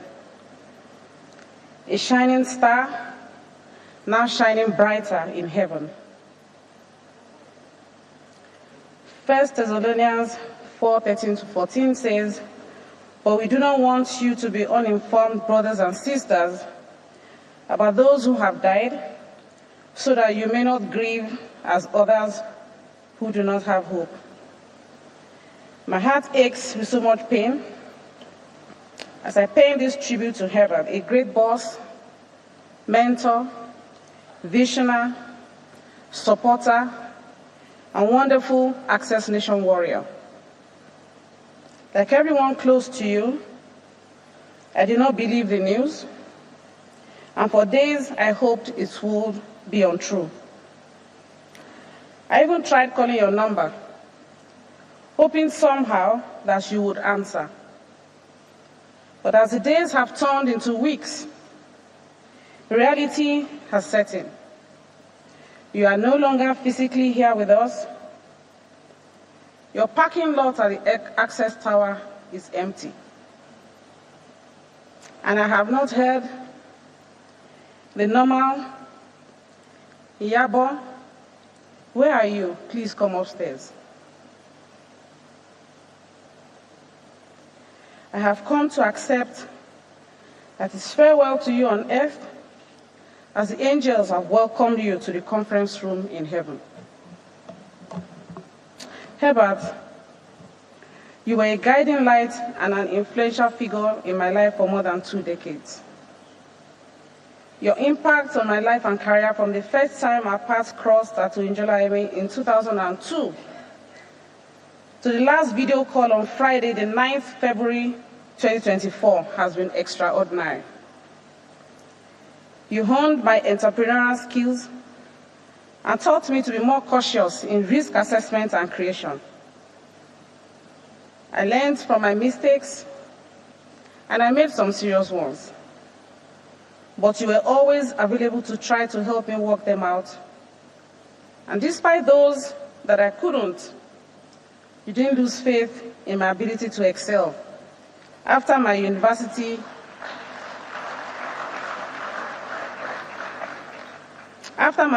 of Life lessons, to borrow your words, at times I ask myself, what would I have become if I had not met Herbert and Ike in 2002? I am clear that I would not have stayed this long at Access if I hadn't met you. The clarity of vision and the commitment with which you drove the attainment of goals and objectives were unbelievable. I remember the hard work yourself and Ike put into convincing the entire board, management, and staff of Access in 2002. You brought hope and a new vision, and the performance in that year made the first 12 years of the bank's existence appear like a joke. You will not ask anyone what you couldn't give.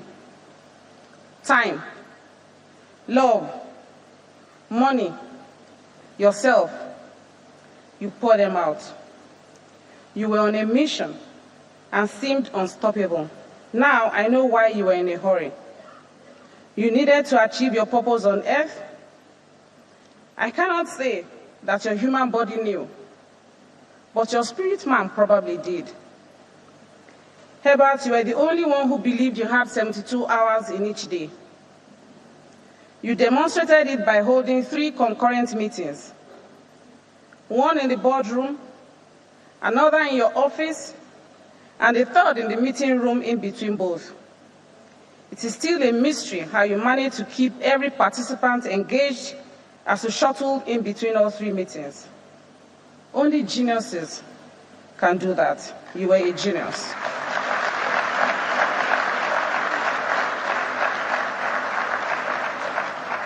You were smarter than most and worked harder than most. I remember one day Herbert said, in the days when checks were the only ways in which you could grow your current account deposits, he loved the days when it rained. Why? He knew that all other account officers will sit in their offices because they won't want to go out in the rain. But in the rain, he found that all the checks will be waiting for him on the different tables in the different offices. And so he grew.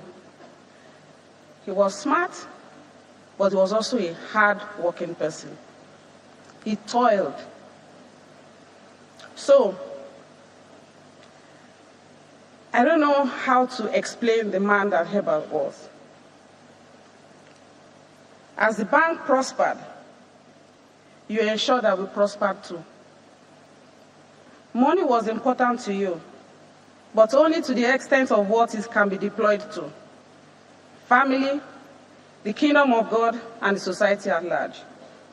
You were extremely committed to ensuring we could provide for ourselves and our families.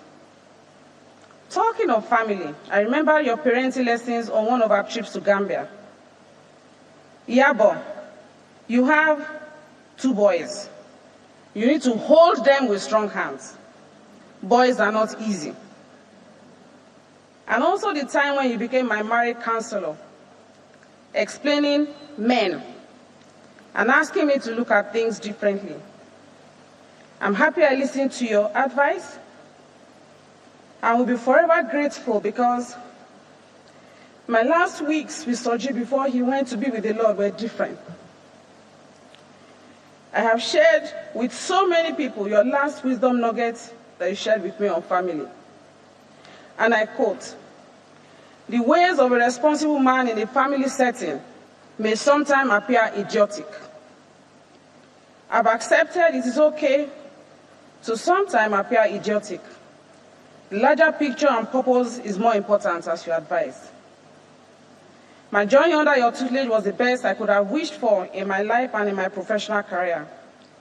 In you was a rare combination of leadership and compassion. You saw potential and you empowered all to be the best. Herbert, your legacy is a testament to a life lived with passion, love, and purpose. You were determined to raise an army, warriors, and leaders in the banking industry, transforming careers and giving hope to the next generation. You were driven by excellence and a belief to make a difference in the lives of those you encountered. Herbert used to say, if we double-click to 2 or 3 generations behind, we will know we are not different from those without the opportunities we have. This, I believe, fueled your drive and determination to impact lives and society. When you shared your dream for Wigwe University, I knew you would not stop until it became truly one of the very best in the world. I remember saying, this Wigwe University will do extremely well, but it will not be profitable. Because Herbert will always travel to universities around the world to bring new ideas, teaching aids, and infrastructure, including state-of-the-art buildings. And of course, that will cost money. As I say my farewell to you, I am left with no other choice but to epitomize the ethics and moral principles you stood for. To strive for excellence with integrity, to lead with empathy, to show kindness, and to live in a way that brings light and hope to those around me. By doing this, I will keep your spirit alive and the legacy you left behind. I must say I have some regrets. One, that we took you for granted. 2, that we never said enough thank you. We thought you were ours alone at Access. But the last few weeks have demonstrated that you were a colossus. We only had a small part of you because you made room for a lot more people. And each one had 100% of you. This is phenomenal. Very few can achieve this status. You were one, not in a million, but in billions.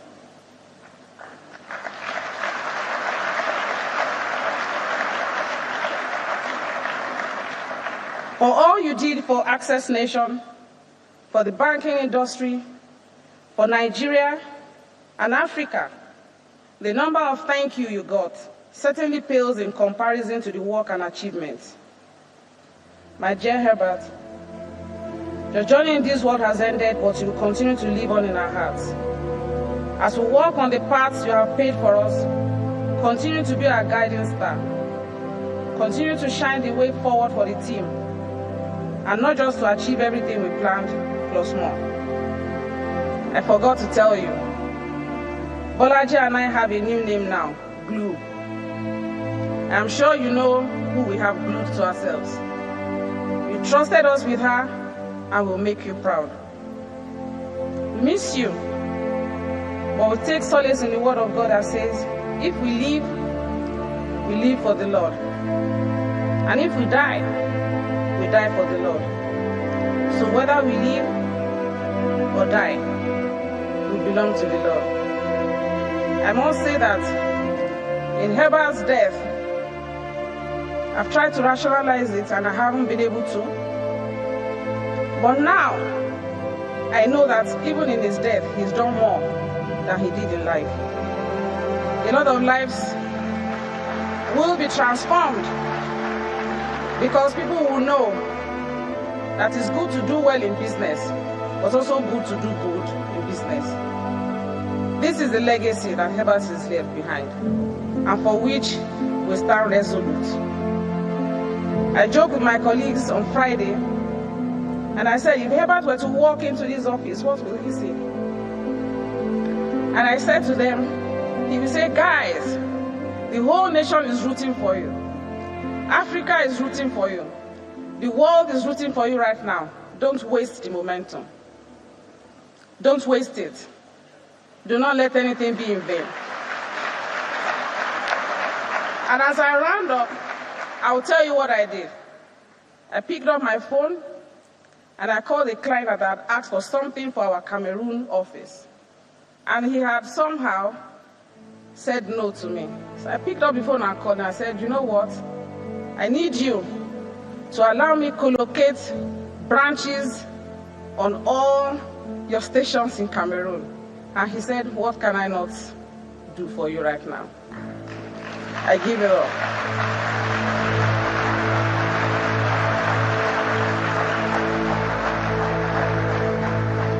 The point is that even as he's passed on, Herbert is still closing deals.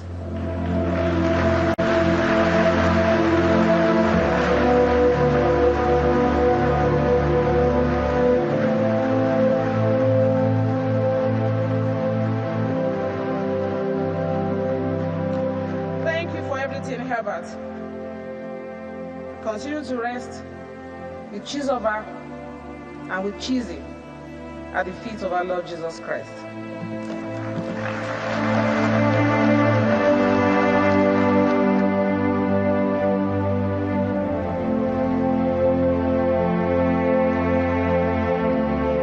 What a fantastic tribute. Let's hear one more time for Yabo Sojio Konsoya.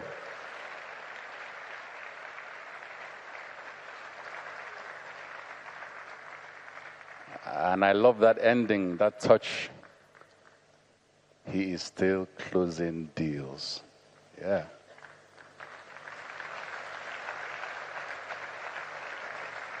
There's much to do. There's a lot in store for all of us who are at stake, all the stakeholders. There's a lot of things to accomplish and to finish off what the great Herbert started off. The people playing music, be careful. That's Iyabo, that's Idio. You know, my own appraisal at Access Bank is also, let me not say more than that. Ladies and gentlemen, please welcome the CEO of Sparkle, our very good brother and our dear friend, the one and only Uzoma Dozie.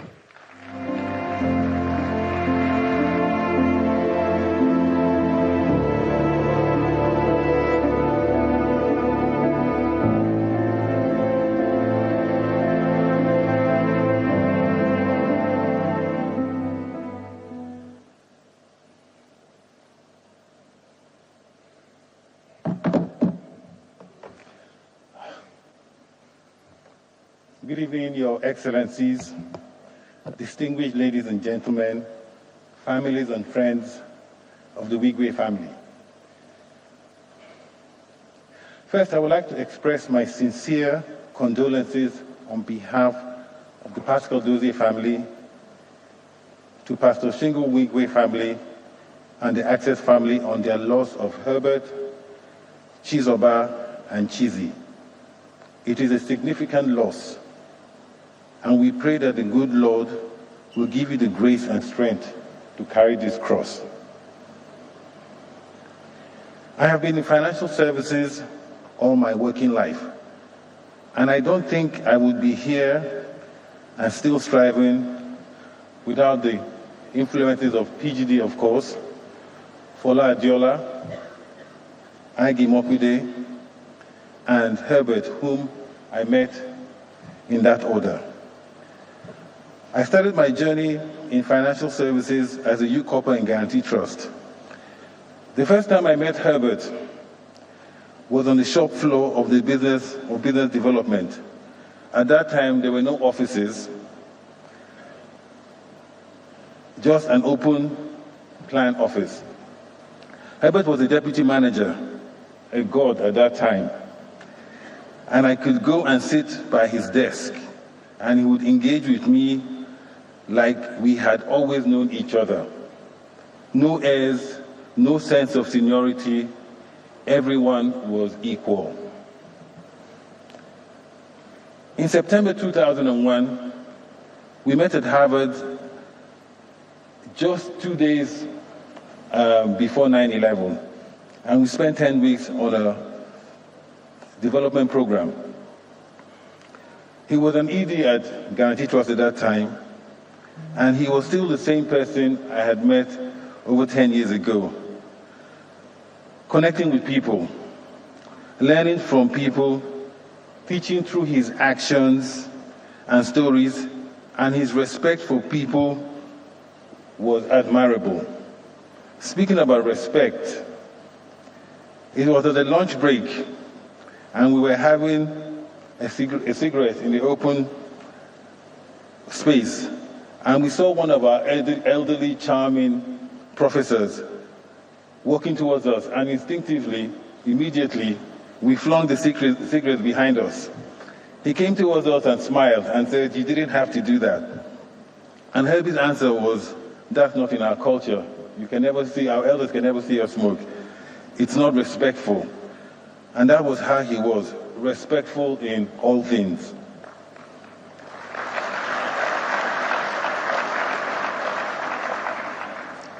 The Diamond Access merger, Project Tamada, and Project Tamada because Access's chatbot was called Tamara and Diamond's was called Ada, so we merged them to call it Tamada. And this is a period where I think our relationship transcended. It was a great adventure for me and for all those that participated. And a number of the people are here in this hall today. And it was a great adventure because Herbert made it so. Herbert was involved and committed and passionate about it. In fact, our respective names changed during that time. Herbie, I called, before the merger, it was Herbie and Uzoms. And then to find a project name for it, it was what are the two tallest buildings in the world? And at that time, it was the Khalifa and the Petronas. So, of course, Herbert was Khalifa, and I was called Petronas. And that gives you a sense of the vision that Herbert has always had, always going for big and always going for the tallest, the best. I think you must understand that Diamond Bank was a family business with family values. The merger was successful because Herbert understood the fundamentals of family. Being a student for life, teaching through actions, walking the talk, generosity and commitment. We saw all this in numerous town hall engagements across Nigeria. He answered questions from the cleaners right to the directors about their concerns about the merger, and he came across very, very genuinely, and he was believed. He went far and beyond because he was looking at the big picture of a global African family. Herbert was building the most prominent family in the world. you had to be there to appreciate the journey. I was one of the lucky few. When I was younger, I read a story about the king of the ancient Greek kingdom of Macedonia. And during his short time, he established one of the ancient world's largest empire. His battlefield strategies and legacies as a legendary figure remains undiminished up to today. His name was Alexander the Great. I feel privileged to have met, built, and laughed with someone similar, and his name was Herbert the Fearless. I will miss you, Herbie, but I will never forget you. Rest in peace, Uzoma.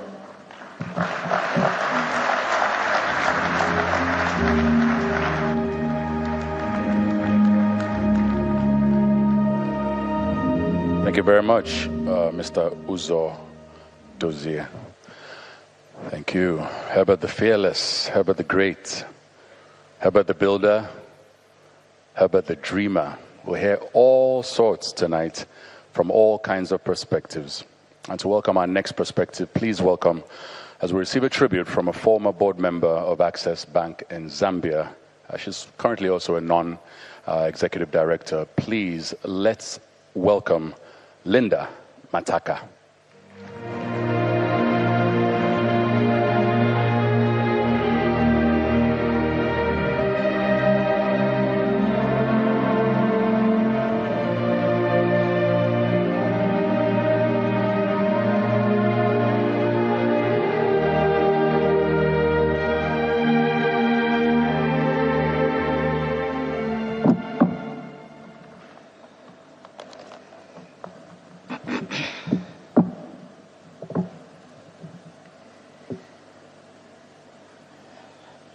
Thank you.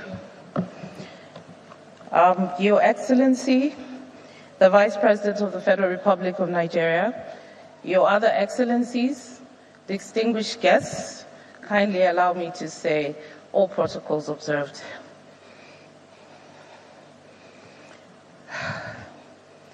I've been avoiding writing this tribute because really to do so would make the death of Herbert, his wife, and his son a reality. But I realize that this is probably one of the last things that I would do for Herbert, so be a bit patient with me. I first met Herbert in Lusaka. I think this was in about 2007, when I got a call from some colleagues that there were some Nigerian bankers interested in starting a branch, or rather a subsidiary, opening a subsidiary in Zambia. My colleagues asked if I could meet Herbert Wigwe, and I must admit I was quite daunted. And to sort of give you some context, the last banking license in Zambia was issued 14 years previously. I thought to myself, can I do this? I was relatively a newbie in the private sector, having currently served as a legal advisor in the central bank. I spent the whole night reading about Access Bank and the story of Herbert and Ike, and I walked confidently into that meeting the next day, and this booming voice just said to me, "Hello, Linda." And I'm thinking, okay, we're on first name basis already.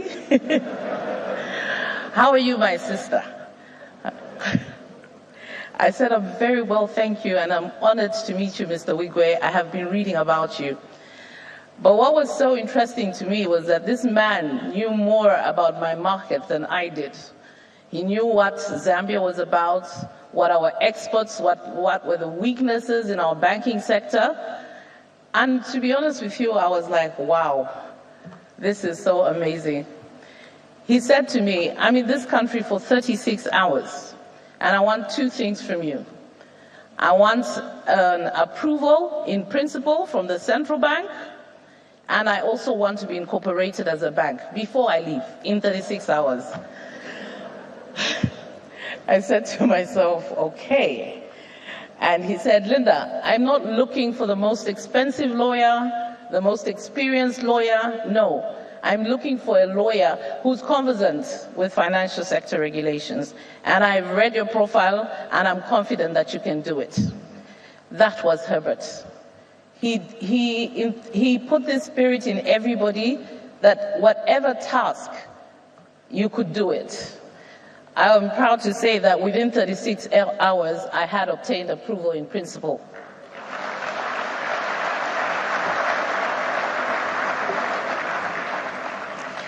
This for me was just the beginning of a very special friendship, a special friendship that transcended into family.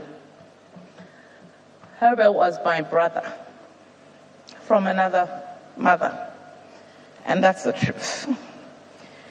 He was an inspiration to me, not only in my work, but also in my private life. If my phone rang after midnight, 1, 2 in the morning, invariably it would be Herbert calling. And the first thing he would say to me, "You're sleeping. Are you sick? What is wrong with you?" So I always knew if I saw Herbert's number, I had to very quickly clear my throat and pretend I wasn't sleeping because, I'll get it. As a professional, Herbert was outstanding. We built the brand of Access Bank in Zambia together with Roosevelt, my chair, Ms. Ann Sampa. My current chair, my previous chair was here as well, but he had to leave early this morning, and that's Mr. Caleb Mulenga. To also just give you some context, when we got our banking license in Zambia, we were number 14, but we then moved to number 4. Today, we are number 4.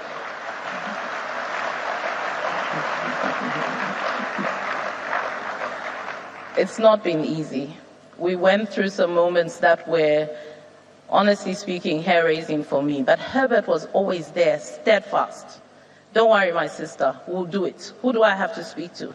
Who do I have to call? When do you want me to come to Zambia? I will be coming. As a brother, Herbert was a constant in my life.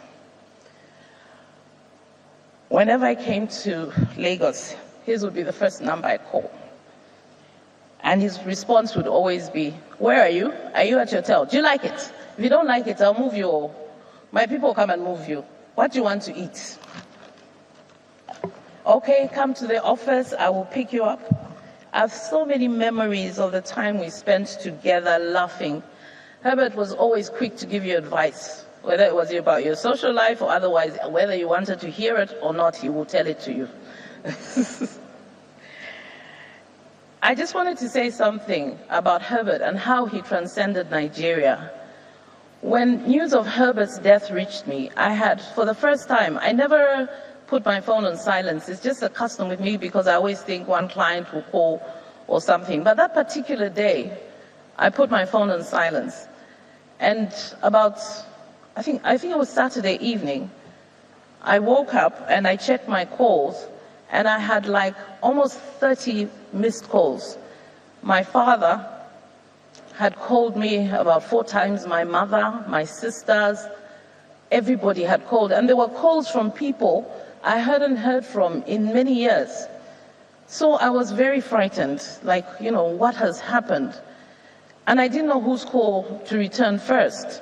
So I decided to return the call of somebody I hadn't spoken to in years because, I was like scared. And they said, "Linda, is it true?" I said, "Is what true?" "Is it true about Herbert?" I said, "Herbert? What about Herbert?"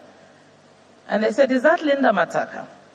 And I said, "Yes, it is. You've called me. What is it?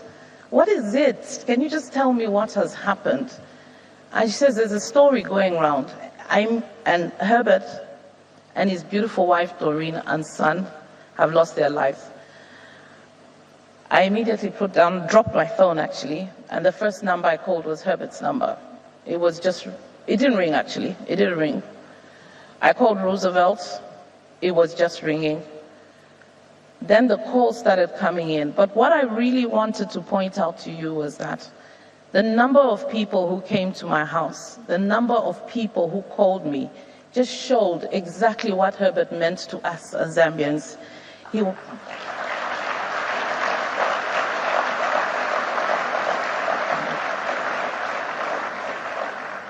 He was part of our fiber, our society, the banking sector. He was family. He called my mom, mommy and daddy. Everybody was a friend. He once said to me, and looking at what, everybody in this room and the tribute, today I think I'll finally admit, we had this running argument stroke joke. And he would always say to me, Linda, I know 200 people personally in Zambia by name. I'll say, no, sorry, 1,000 people. I said, Herbert, that's not possible. I don't even know 100 people. He said, oh, that's you, or your brain is small. My brain is big. And in Nigeria, I know over 2 million people. Yeah, right. Today, I can finally attest that that was true.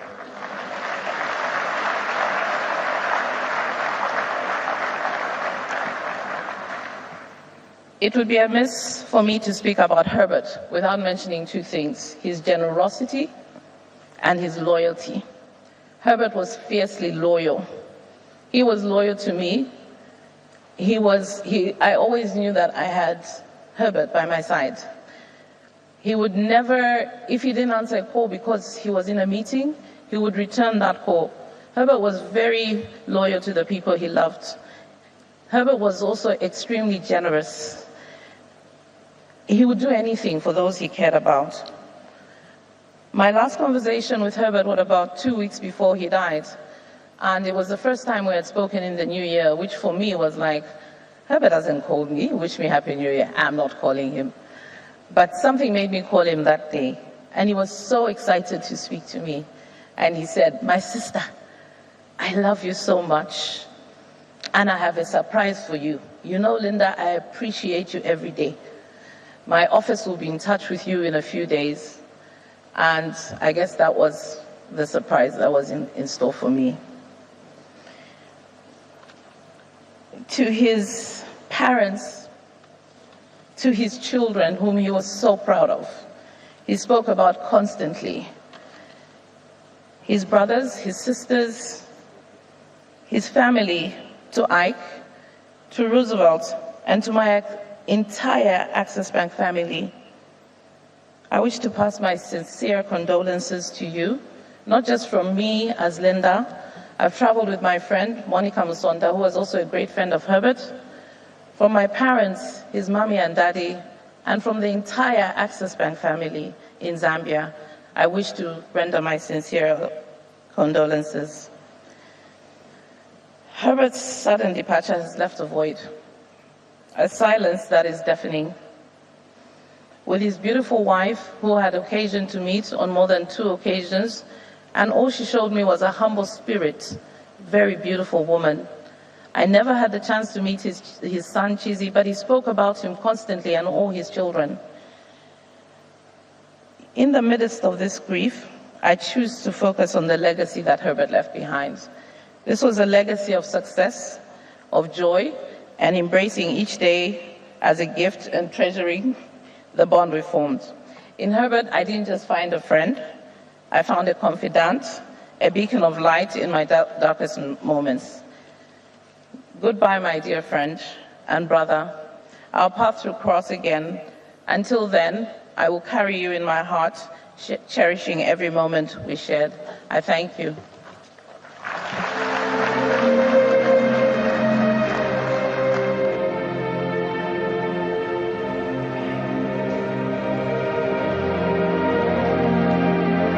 Linda Mataka, everyone.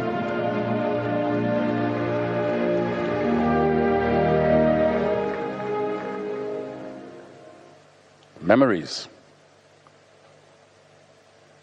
So he calls you at 1 or 2 in the morning and he wonders why you are sleeping. Can only be Herbert.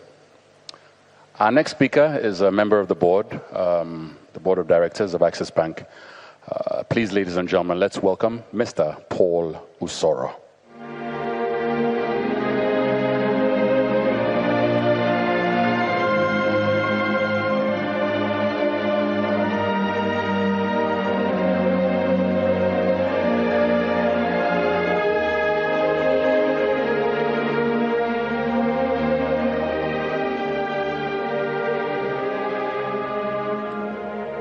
On behalf of the family, I want to thank Mr. Vice President for spending some time with us. Thank you very much, sir. Thank you.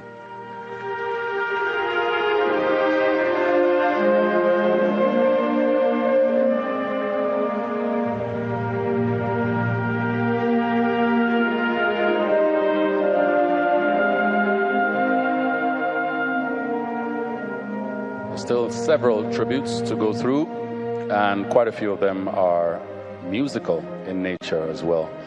So we'll mix a nice experience for us tonight.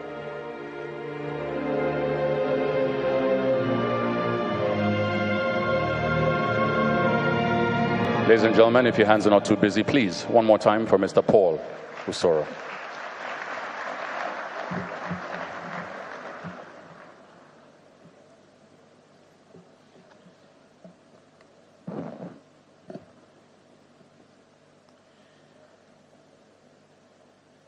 I've listened to the various tributes given by different people about my brother Herbert Wigwe.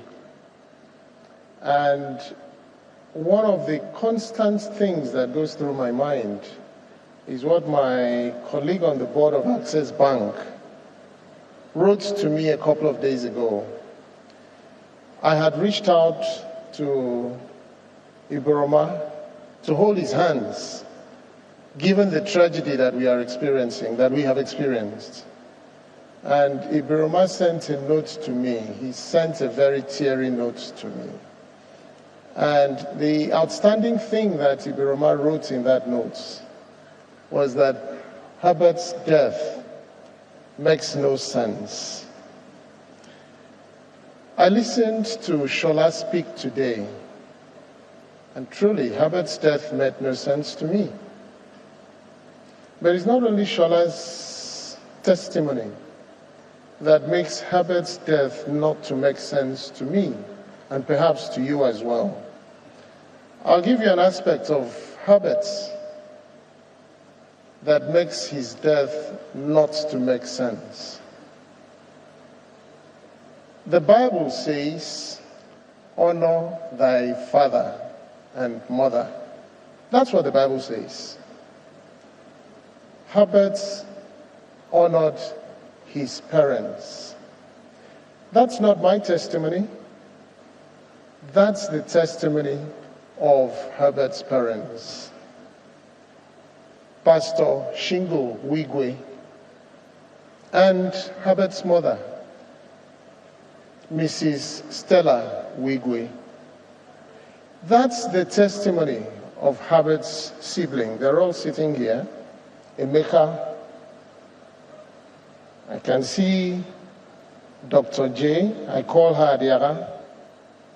I can see Stella Kokoma, and of course Peggy. That's their evidence. That's their testimony. Herbert kept his own parts of that bargain. But that command also had a promise. It says, so that your days would be long. Honor thy father and thy mother. Why? So that your days would be long. Not so that your days would be 57 years. Your days would be long. So how come at 57, at the prime of his youth, at the prime of his life, you've heard all the testimony about the things Herbert represented at 57. Why did he have to be caught? The only way this makes sense to me is when we hear that typical Nigerian phrase. We say it glibly, but that's the only way that this makes sense. We say, God knows best. That's the only way that we explain things like this. So, Iboroma, God knows best why this had to happen, why we had to go through the pain that we're all going through right now. But that's only one aspect of Herbert's honoring his father and his mother. I was introduced as a director of Access Bank. Actually, I became a director of Access Bank when Herbert became the managing director. He took over from Wigwe, my younger brother. And by the way, Herbert was my younger brother, is my younger brother. I still do not talk about him in the past tense. That's when I joined the board of Access Bank. So I've been there. That's not when I knew Herbert, by the way. We go back well beyond that time, well before that time. But I've been on the board of Access Bank since Herbert became the managing director of Access Bank. Linda talked about, or was it Linda? Someone definitely talked about Herbert's habits of respect for people. I can attest to that. Herbert was a very knowledgeable person. He was a very ambitious person. But he was sufficiently respectful to allow very strong-willed persons to be chairman of the board of the bank, starting with my brother, Gio, without a parish. That's what we call him. And continued with my darling chairman, Antimo. And then, of course, there was our sister, Dr. Dere Awoshika, who handed over the mantle as the chairman to me. These are all of them very strong-willed. They're not people that in the board you would get in and you would decide that you're going to ride roughshod over them. It could only take someone with confidence to accommodate all of these people that I've mentioned as the chairman of their board. But that's not all that showed the type of leader or the type of person that Herbert was. Even when he transcended and became the CEO of the holding company, and the bank was only a subsidiary of the holding company, and he was a director in the bank, he not only respected the chairman of the bank, who initially was Dr. Awoshika, and then I took over that position. But when there is an issue that needs to be addressed in the board, traditionally, the first thing that Herbert does is, Ruzi, I think you will take that. He doesn't push himself. He allows Ruzi to be the one who presents those things to the board before he attempts to add anything. In fact, what used to happen and what traditionally happened, and this was up to the 6th of February when we had a last board meeting, Ruzi will present, and then Ruzi will ask, Herbie, is there anything you wish to add? And then he'll pretend as if he did have something to add. He'll say, well, okay, and then he would go on and expand on what Ruzi had said. That's how they complimented themselves, but he gave respect. He gave Roosevelt that space, even though he was the CEO of the holding company. That was Herbert. He wasn't pushful. And that's how he was as a colleague. Very respectful, very considerate of other people. There's something else that has been said about Herbert, and I think I want to mention something about that. In fact, if you look at your program, it's reflected. If you turn to page 16, page 16, have you seen that photograph of Herbert throwing his head back and laughing very heartily? That was Herbert. He loved laughter. He enjoyed jokes. Most people knew that we referred to ourselves as a Tubom. He called me a Tubom, I called him a Tubom Herb. And of course, it would alternate. There's another name that I gave me long time ago, Senior Paul. That's what everybody calls me in the Access family. And even when I became chairman, I told everybody, listen, this chairman is still Senior Paul. So up till tomorrow, they still address me as Senior Paul.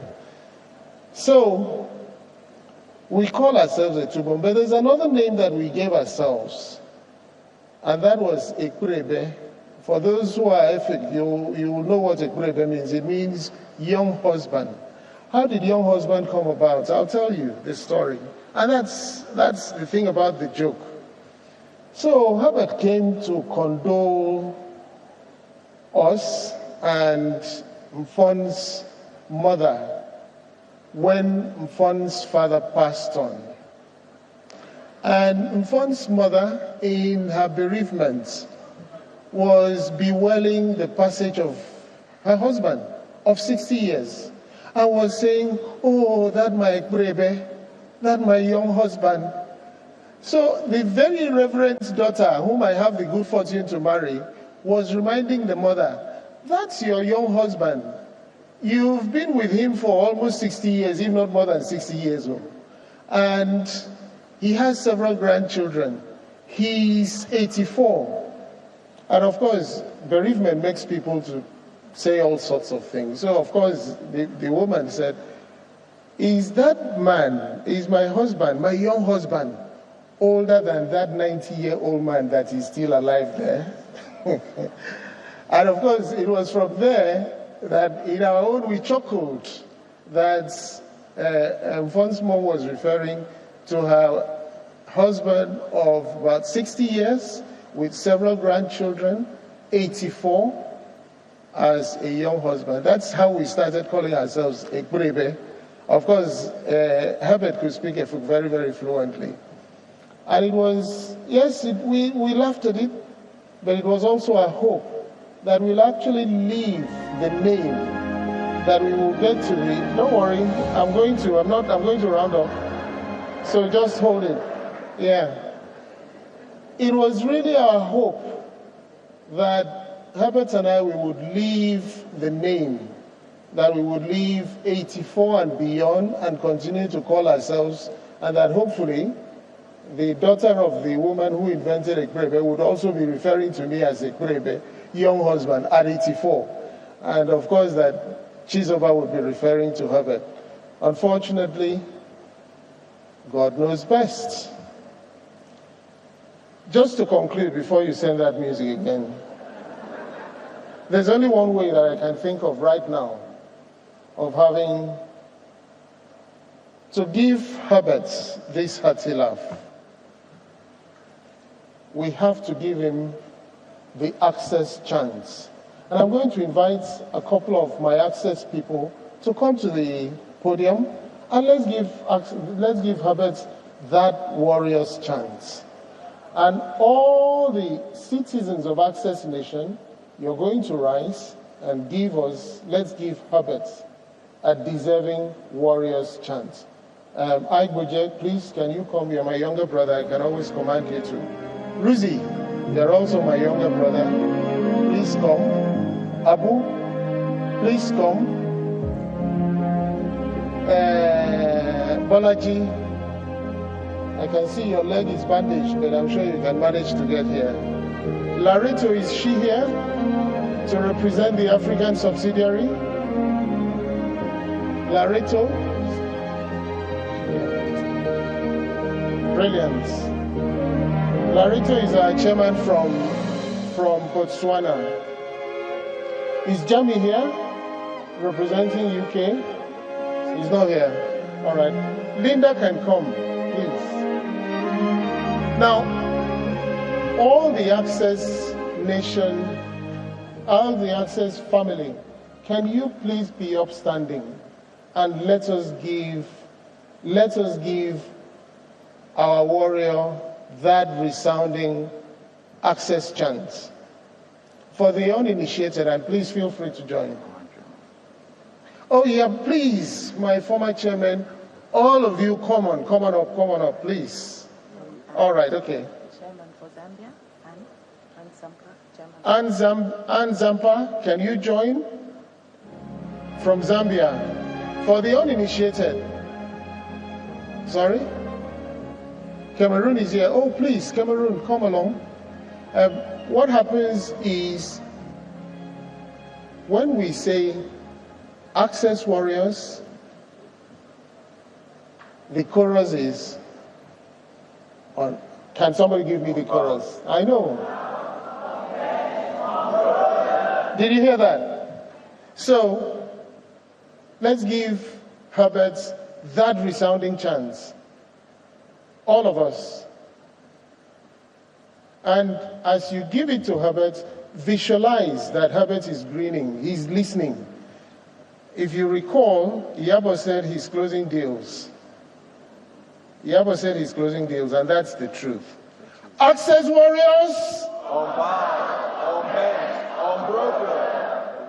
I'm not satisfied. That one was for Chizzy. That's not for Herbert. Chizzy, you want to come along? Not to worry. Tochi, sorry. Tochi, you want to come along? Not to worry if you can't make it. It's okay. Not to worry. So let's give him another one. Remember, you want to make access, you want to make Herbert have that solid green.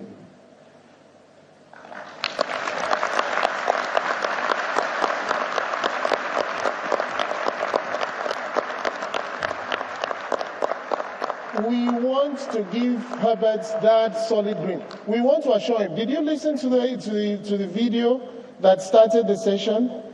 It talked about Herbert. Herbert was speaking to us and saying succession is not a problem. That in no circumstance can access go down because we have it all set. And he specifically said succession is not a problem. Access warriors! Unbound, unbent, unbroken. I'm not satisfied. That one was for Chizoba. That wasn't enough. That wasn't for the field marshal. Let's really give Herbert that one, and please visualize. You remember the picture that I referred you to? At that page, we want to make Herbert actually believe that we mean what we say. Access warriors! Unbound, unbent, unbroken. Thank you, ladies and gentlemen.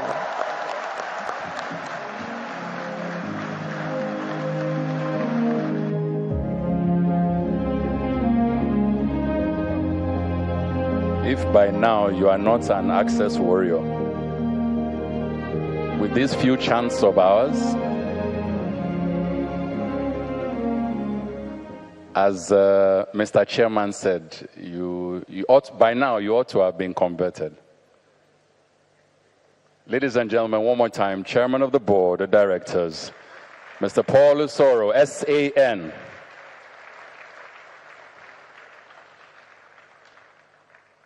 You people now started playing music for him. What kind of problem is that?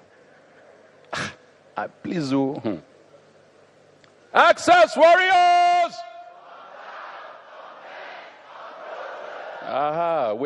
Chairman, you have converted all of us, sir. Thank you. Thank you. And that is the energy and that is the vibe that Herbert would always love. Up next, we'd like to introduce Nigeria's first professor of corporate law and also another senior advocate of Nigeria. Let's welcome to the microphone Mr. Fabian Ajogu.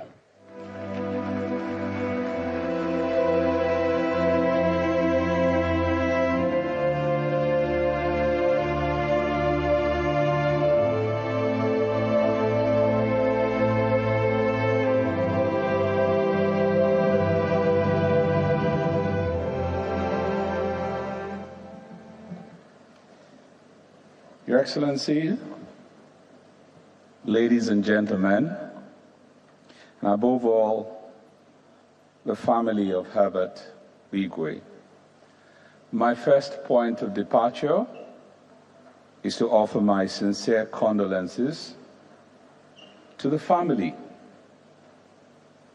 and to Tochi, Hannah, David, and Okachi, and siblings of Herbert. So today we stand united from all we have seen in grief for a visionary leader. For a philanthropist, Herbert Wigwe. It is sad that we've all had to deal with this tragedy, but it leaves me to ask a few questions for the family, for the benefit of the family. Has Herbert lived a good professional life? The answer is a solid yes. Has he lived a good family life to the very end that we've had to witness all that we've seen? He lived that life to the best and loved all of you, his family. Has he led a religious life, a good life? The answer is yes. He feared God and he served God, and we saw it. And the fourth question is, has he lived a life of impact on humanity? That answer is a solid yes. And that is a perspective from which I would like to pay my tribute to a friend. It is common in Nigeria to use the expression, my brother. But Herbert Wigwe lived that expression in genuine terms. He grew friendships to brotherhood. And I was privileged to experience a bit of it. He was not just a man of success. He was a man of value and purpose. It is the purpose that I will speak about. Our last conversations, and perhaps the same over the past 2 years plus, has been about the university. Something he's so passionate about, the Wigwe University. Those meetings had no agenda when we sat down. They were simply called catch-up sessions. But in the end, we dealt with everything. Shared his excitement about being an Ivy League top school here. Just give me 3 years, he would say. And on the last meeting we had, he said, oh, my brother, are you going to be at home? I'm going to pass by around 7. I, wanting to have finished my work before leaving, said, don't worry, I'll come through the house. He said, don't worry, I'll come. I said, you don't worry, I'll come to the house. And in his usual joking manner, he says, oh, so you want me to be the one to buy the chicken suya? And then we sat and talked about all the things he would love to do. Now, this vision wasn't just born out of a conviction, but his genuine desire and belief that education is the most powerful tool we can use to change the world. And he always said it. We talked about it from a perspective of moving from success to significance. That was what Herbert did. From prosperity to purpose. That was the whole essence of that university. I'm sure you've seen on the hallways this popular saying, I cannot change the world overnight. But if I can empower even one youth today, over time together they will join me, and that's him, and it will change the world. Herbert Onyewumbo Wigwe, his middle name speaks of humility. Who am I? So in the times we talked, he dreamt of creating an environment where knowledge meets innovation, the things that you've seen in the previous tributes, and where leaders of tomorrow are nurtured. So when people say fearless, it is truly to be fearless in the pursuit of the good, in being entrepreneurs, in taking up challenges to create a better society. Now, in the wake of this tragedy, and just like the lady Linda from Zambia, I have never received so much condolence messages from different people for my friend. I could only imagine what people like the kind of tons of messages. And I thought to myself, it would be fair that I compile all of this from so many people and that I avail them to the family. Now, the Wigwe University project is more than just a collection of buildings and programs. So I've got the Vice Chancellor here, Professor Miles Davis, and it's a beacon of hope, a promise of progress to our environment. And Herbert's dream was that this would embody Nigeria's resilience. We're resilient people, he always said. Our fearless culture and her values and entrepreneurial spirit that we have as a people. But this evening, so much has been said. But what I would like to do is to make our friend and brother a posthumous promise. And this promise doesn't come from me alone. It comes from Dr. Dere Awoshika, Mrs. Bello Olusoga, Mrs. Tokini Peterside Swebik, Dr. Ken Wogu, Solumide Shoyombo, Uche Wigwe, Dr. Cecilia Varen, Mrs. Yvonne Victor Lomo, and Professor Miles Davis. Our promise is solemn and short. This university will go on and will excel in every way that Herbert dreamt it.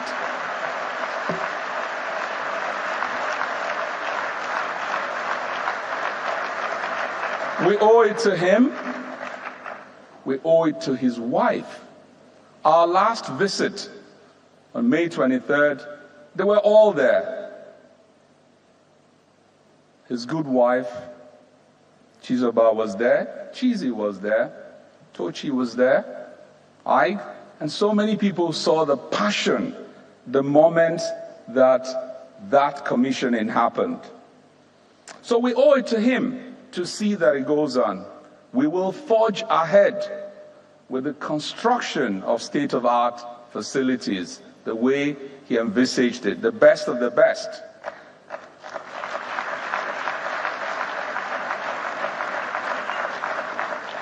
We will go on with the development of a cutting-edge curricula, not the usual, and the establishment of scholarships, discussions we had so passionately. We will continue to build the partnerships, one of which you may know was a partnership with Wharton, was part of his visit. That visit had so many things embedded in it. There was a meeting with Wharton. There's another one with Amazon Web Services. We intend to follow through all of those discussions.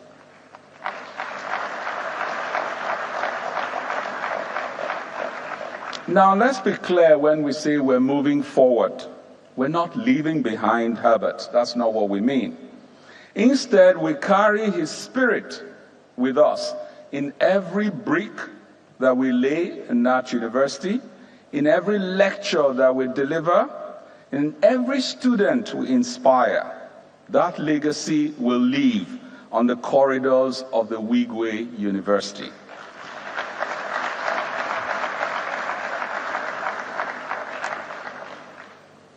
Now, seeing so many faces and people who have asked this question that I've just answered, it tells me that the university already has friends.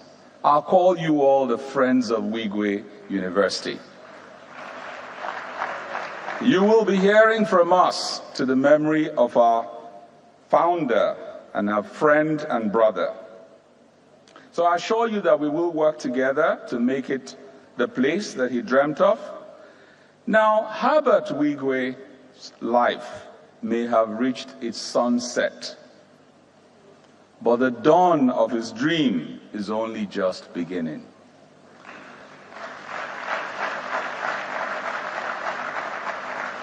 His brother, Ike Imokwede, said something a few days ago, that on that day, something froze, and truly something froze. Was something in time that paused for people to think about what Herbert Wigwe stood for and how we can all drive this. It is now up to all of us to ensure that the light of that vision does not fade, and it will not fade by God's grace. I would like to end in reflection on the note that Reverend Father Keller said, and I quote, "A candle loses nothing by lighting another." Herbert Wigwe lit many candles. May his soul and the soul of his wife and son, through the mercy of God, rest in peace. Thank you very much, sir. Thank you.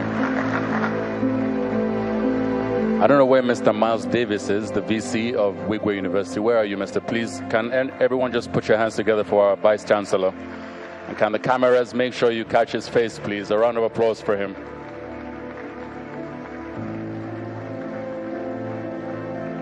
That's the future, Wigwe University. The uncommon. And I love the fact that he mentioned that it won't be the regular type of education that you're going to get there, just as Herbert would say and believe in. If we had all the time in the world, I'm positive most, if not all, who knew Herbert would have loved to say something about the man that he was. However, that is not to be, and now we will watch a heartfelt video tribute from a variety of individuals put together by Accelerate TV. Thank you very much, Accelerate team.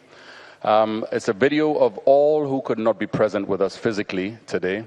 So please sit back, relax, and let's enjoy virtually as they join us in the spirit to celebrate and honor Herbert. Please dim the lights. See the videos.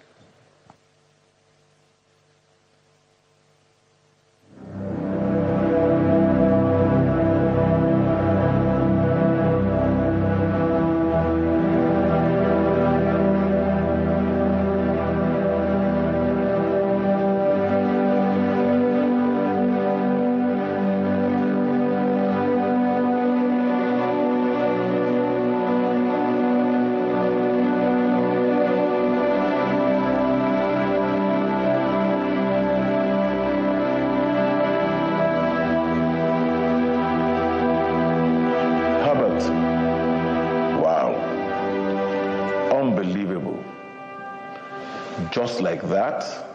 Life is a pass-through. We come, we pass, we make our little contributions, and we go. But it was too early, much too early. I really came to know Herbert much better as he and Igboje started to work together on building what has now become Nigeria's largest financial services group. I've known Herbert for well over 30 years and followed his career in the banking industry up to the time that himself and I acquired Access Bank. My relationship with Herbert actually goes beyond just friends. Herbert actually was my mentee, my blinded supporter, and my brother. Herbert was the younger brother that I never had. Herbert is a brother, a friend, a colleague, a co-patriot. Herbert was a peculiar character. He was comical, he loved life, he was very funny, always liked to make people laugh. Herbert was somebody who wanted everybody to succeed and always had great dreams and visions for both himself and everybody around him. His ability to connect to people, his ability to tell stories, to inspire people, his generosity. When he sets out his mind to do something, he does not give up, until that thing is achieved. Herbert was always an inspiration, always innovative, always daring. He followed my career, so he was like a mentor too, because I'll have some challenges or some things I also run by him, and he always supports my career. Everything about him, was about challenging the norm. Every time, we said, something was difficult to do, Herbert would say, Bonje, Let's go and figure out how we get it done. He was a man of great energy. He was restless and very assertive. Herbert was a special breed. Worked very hard. I'd like to think of him as that he played very hard also. Very, very intense. Very focused on growth, very focused on detail, very focused on the people that he worked with. And he was always on the move. He couldn't stay still. He was always after looking for that big deal and things like that. He would say fearless, I would say restless. He was always in a hurry to do things. He did things in a dazzling pace. Time was his a major challenge. He was always running against time. But very, very focused. He knew what he wanted, and he didn't mind to work hard to get what he wanted. He always said to me that for him, he had to work hard. That whilst things came to other people easily, he had studied his own life and he had realized that everything had to come to him through hard work. And this was what pretty much drove him. It gives you the aura of let's do this thing quickly. It's an encourager. It's also somebody who never say never for anything. He doesn't believe that something is impossible. He exudes so much energy that it becomes very infectious to people around him. Herbert just worked, himself sometimes to near exhaustion, and he would keep going. He bestrode the industry like a colossus, highly respected by his colleagues, and demonstrated great leadership. Whenever people talk about Herbert as a banker, I almost reject it because he was more than a banker. So when you call him a banker, you diminish. Bankers are all over the place to a penny, with due respects. So there's nothing phenomenal by itself about being a banker. So that's why on Rise TV I described Herbert as a giver, a doer, a mentor, a visionary, and a philanthropist. So somebody has an undivided loyalty. It's more than what money can buy. Herbert's loyalty to me, I don't even know how to describe it. I don't think I would ever have a friend and a loyal, devoted friend like Herbert for only God knows, for a very, very long time. And his love for me was genuine. You are different things to different people. You are selfless. You are promise-keeping. He loved children, and a lot of the charitable works that he did over the years were targeted to improving the lot of children. He has adopted so many children.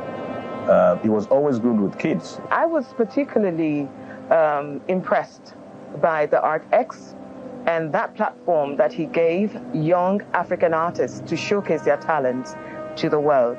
Herbert believed that for so long we've been divided by people selling us stories around religion, color, language, nationality, and he felt that we needed to come together as Africans,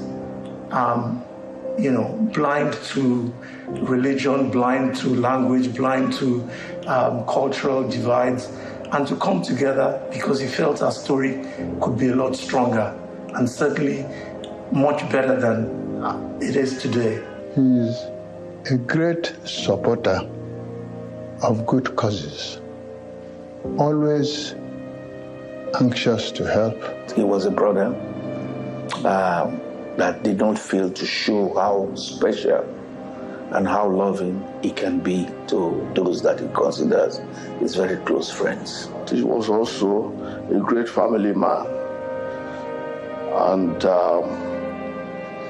Herbert juggled so many balls, but to him, family was a glass ball. He was a fantastic father.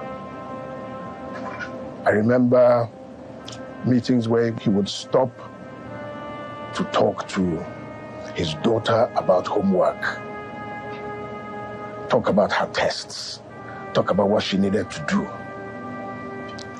He would interrupt to talk about Chizzy and say, Chizzy, this is what you need to do. Chizzy, you just have to come now. Remember those 4 things I told you? And then he put the phone down and then he took me through the 4 things. And he says, I've set these 4 things in stone. Nobody can touch them. That's the sort of father he was. Intentional and completely devoted to his family. You know, we were married quite early, and those days, as young men, we used to pride ourselves to be very tough men. I remember his wife, Chizobam, had a medical issue, and she went to the States. Every 5 minutes, when he comes around, he'll go into the toilet and be calling, talking to his wife, how are you, blah, blah, blah. I don't know what each time he comes out, he was tearing up. Each time he comes out, he was tearing up. And in my mind, I said, you say you're a strong man. Just small medical assessment, or our legs were swollen, and this is how you're tearing up. This man, I don't believe you belong to this our club of strong men. So that was very telling of how deeply he loved his wife. It was a very good time to really see another side of him, the soft side, and how the great love and affection that he had for his wife. That could explain also why, in this tragic accident, that he was with his darling wife and his son. He had incredible time for his parents, first and foremost, and God comfort them through this period. And that's why we all, whether we liked it or not, got to know, Daddy and Mommy Wigwe. You couldn't meet Herbert casually. He sucked you in. And everyone became a part of his life and entered his circles. So I met the whole family. If you're a good friend to Herbert, it means you're also a friend of the Wigways. Today I watched his CNN interview with an usher, and I just commented. I said, what a loss. Herbert was a great African. Herbert was one of those, very smart, sharp minds, always focused on improvements and how we could all be better. He was always quick to come with suggestions on how we could improve, our situation. We were both members of CACOVID, the coalition against COVID by Nigerian private sector. Most of the things that you've seen in terms of, helping during COVID, helping the, police armed forces, it was all Herbert's idea that he tried to set up these things, what you call CACOVID, which will raise maybe up to 100 billion naira or so to do, the COVID prevention and also assisting people with palliatives, and also, even the National Art Theatre, the renovation of it was Herbert's idea. He was like the secretariat, full of energies. Every decision we made, Herbert was strong in driving the execution and implementation of the decisions. He was a transformational leader, somebody who was really very, very passionate about his work. Herbert has time for everybody. The level of energy that drives Herbert is really, really uncommon. And I call him my benefactor, honestly. He built visions, he built dreams that could actually be achieved. He achieved so much in a space of a very short time. It was short of his 58th birthday, and what he has achieved, he turned Access Bank into one of the most famous banks in the world. We have lost a great patriot. We've lost a great man. I never, ever thought that I would have such misfortune to speak when we are now having to speak about Herbert's death. You're one of the very lucky few who had the opportunity to dream and realize his dreams. You have such a big heart. You want to do so much for our country, our continent, and our race. I just can't believe that you are no more with us. You know, I know all the dreams that we've had together. I know your dreams for a massive industrial city in Badagry. I hope that we can achieve that dream. I know your dreams for the Wigwe University. The Wigwe University that he founded will help significantly in developing our young ones. It's been very difficult for me. Very, very difficult, but that's the will of God, and God knows better. In my tribute, I captioned it, "Don't cry for me, ambassador." So even as pained as we are, we have to believe in the scriptures that you so much believed in, that life and death belongs to God. That's the only consolation that we have. But we will go out there and ride on the many accomplishments, life-changing accomplishments that you are able to achieve in your lifetime. Because I think he was the best of us. He lived amongst us, but we really didn't comprehend what a colossal character or individual Herbert was. Herbert, you've lived a good life. You've brought change to yourself, to your family, to your colleagues, to your society, to Nigeria, and to the entire continent of Africa. My brother, you've run your race. You've worked extremely hard. It's not how long, but how well. How impactful you can be. And so for me, if there's any lesson that I hope will come out of that, is for hopefully many other people will realize and understand who are in powerful positions, that if Herbert could touch so many lives, they can emulate him and do the same. For your philanthropy, for your skills, for family, for all the things that you brought to the table, that legacy we would strive very hard to protect. We are going to miss you so dearly. Your son Chizi, did so well with us, and I thank you for entrusting him to me to mentor and nurture, and he was well on his path. It's so painful that you've all left us so suddenly.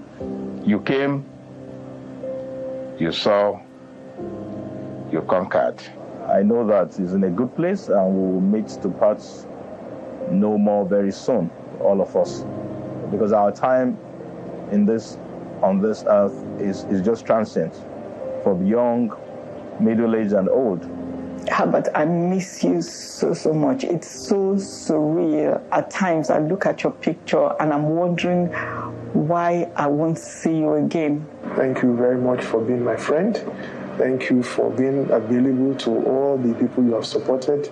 Thank you for your kindness. Our thoughts and prayers go out to the Wigwe family, to the Access family, and all his friends at this difficult time. I'm praying that the Almighty will continue to be with Dad and Mom and your siblings. He will grant them the comfort that only He can grant, and He will strengthen Tochi, David, Hannah, and Okachi, and they will be greater beyond your expectations. You will certainly be sorely missed, but we will treasure the fond memories of you being around, and your legacies will surely outlive you. You are in our hearts forever, and I mean forever. You will continue to live forever in our hearts. Good night, Happy, my bro. Farewell, my friend. Till we meet again. Rest well. Herbert, my brother. Sunreal. Rest in peace. Rest in peace. Thank you for all that you have done And go in peace, my dear brother. Go in peace. Rest well, my brother. May the Almighty God bless your soul. May you rest in peace. Herbert, in your time on earth, you've moved. You've not just moved yourself, you've moved the world. My promise to you would be that we'll continue to make sure that everything that you stood for moves. We'll continue to move with you, and we'll continue to move for you. And trust me, bro, we will never, never turn our backs on your children. Tochi, Anna, David, Ukachi are in the best hands. Don't worry, we will look after them. We will miss you, but your legacy will always keep you fresh in our minds. And by the souls of Herbert, Chizoba, and Chizi, rest in perfect peace. Herbert, you left us too soon. But we take comfort in the fact that you lived a great life. Actually, a fulfilled life. May your soul rest in peace till we meet again.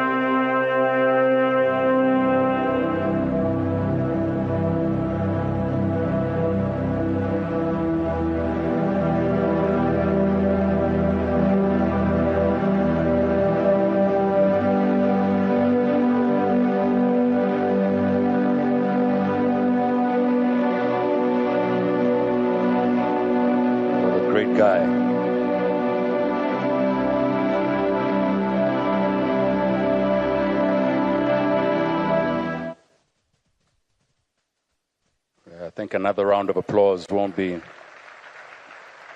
too small. Thank you to everyone who contributed their thoughts and made that video happen. Thank you very much for sparing a thought and a prayer and the words of comfort. And I think Ambassador summed it up quite nicely. Not to turn our backs on the family, the children, and everyone left behind. Introducing to the microphone someone who has a very strong history and relationship with Herbert. They go back a long way. And just the other day, we were here celebrating with a book launch, his birthday as well. Ladies and gentlemen, let's welcome His Highness the Khalifa of Tianjania, former Emir of Kano, and the former Governor of the Central Bank of Nigeria, His Highness Mohammed Sanusi II.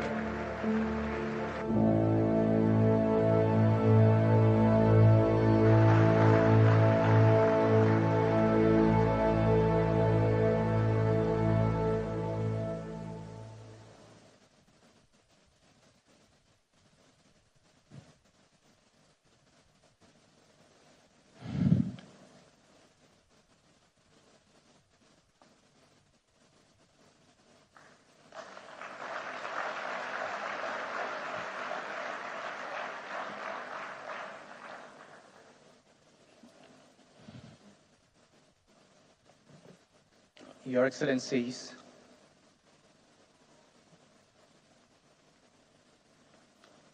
permit me to stand on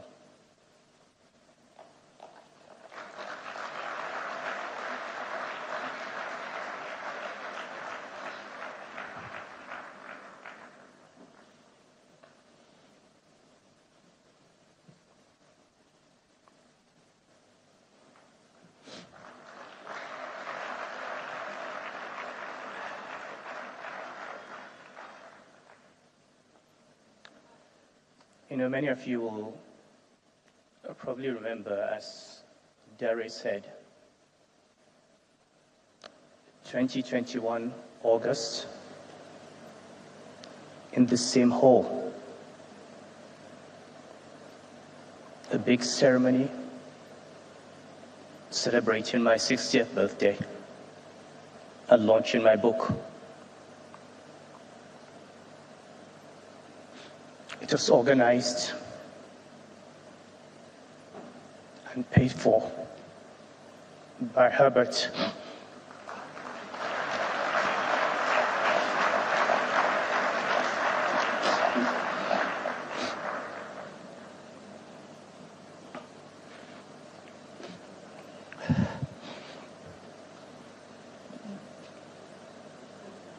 And to think that I'm standing on this same stage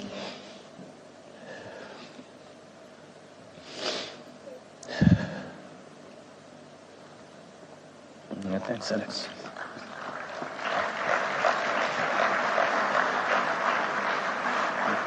Thank you.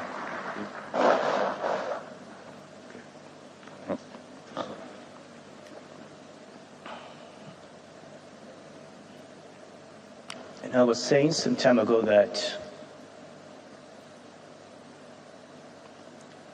for someone like me who gets into a lot of trouble,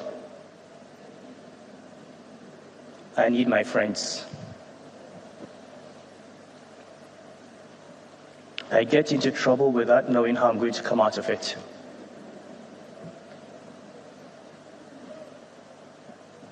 But as I said on that day,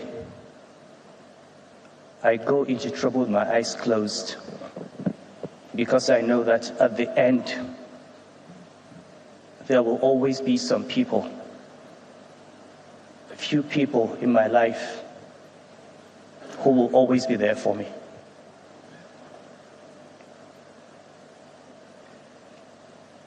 When you lose just one of those people, it leaves a vacuum in your life.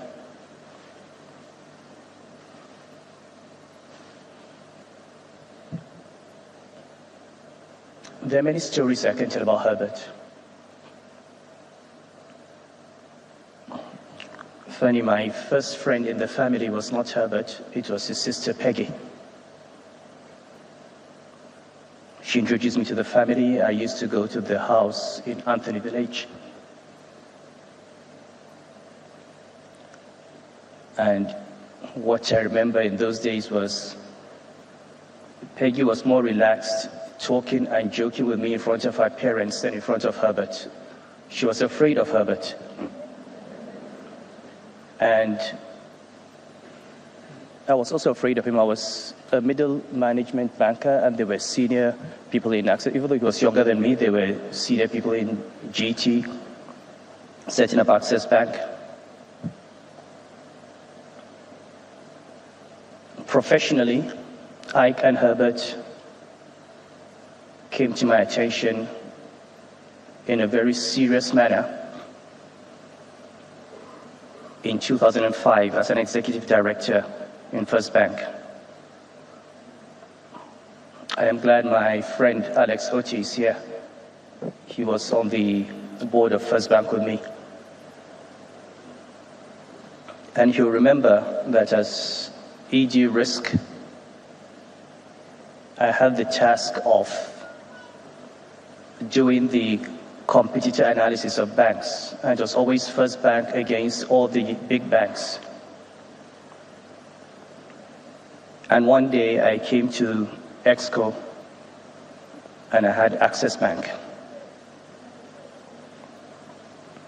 And at that time it was a joke. They all laughed. How can you compare First Bank to this bank?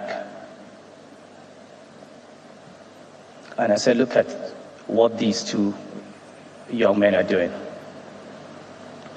Access Bank had the highest compound average growth rate. It had cost to revenue ratios that were comparable to Citibank and Standard Chartered and international banks. It had a very low level of non-performing loans, but as the soft issues, half of their branch managers were female.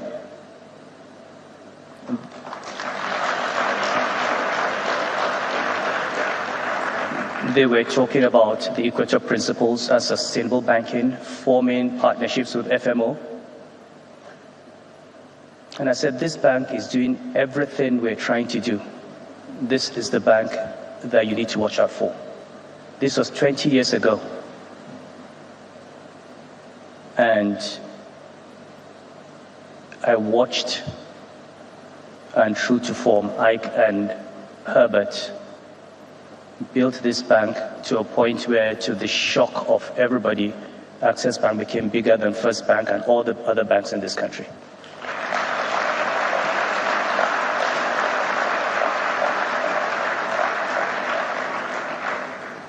So the beginning of my relationship with them was one of professional respect and admiration,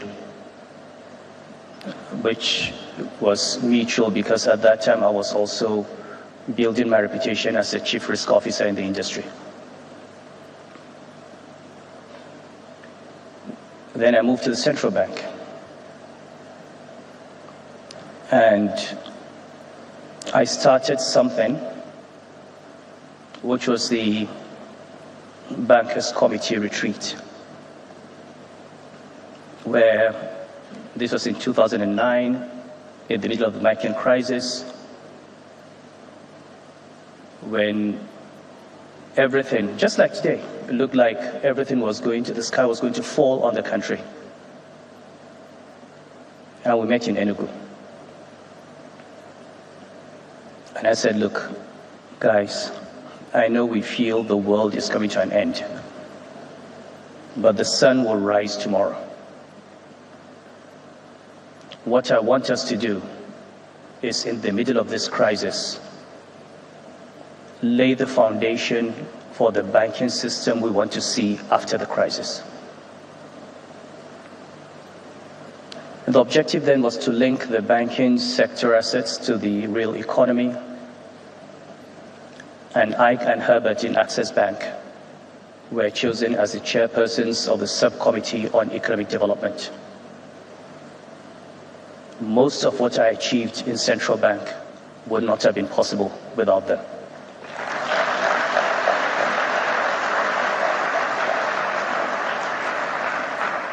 The idea of that retreat was to put the brains together in the central bank and the banking industry and think. And I remember the first year, my deputy governors, when the governor and the deputy governors were standing in front of bankers,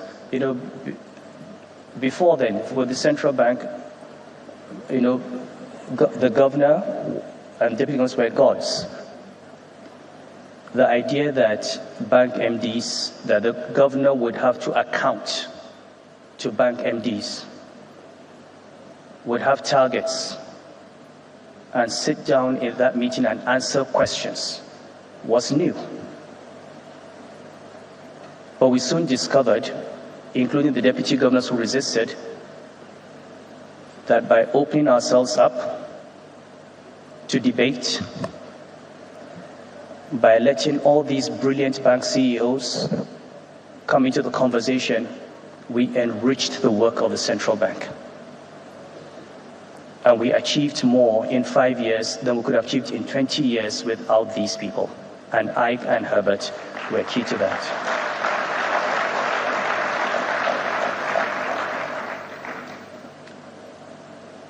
I listened to the tributes on Herbert on Monday, and I've listened to those that were given today. There are times when people die and out of decency, we simply just say nice things about them. But I think everyone who knew Herbert, sitting through all those hours, would agree with me that not one word, not one compliment paid to Herbert was untrue.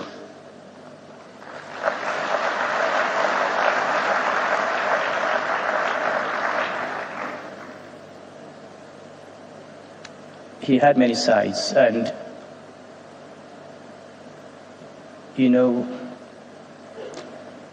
on that day, and it's one of those days when everybody remembers where he was. It was a Saturday. I had a big religious ceremony in Abuja. I had no idea what was happening. And I came to the airport, waiting for a plane, and I got a call from Bola Adeshola. I picked up the phone and we're chatting. After 2 sentences, she said, Lamido, you haven't heard. And I said, what? You haven't heard about Herbert?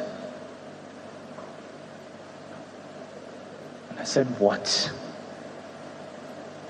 And she said, this was what she was hearing.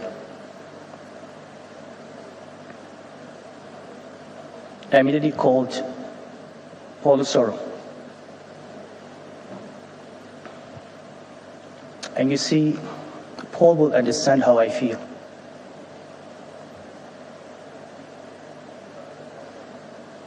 About 2 years ago, I put all my savings into a trust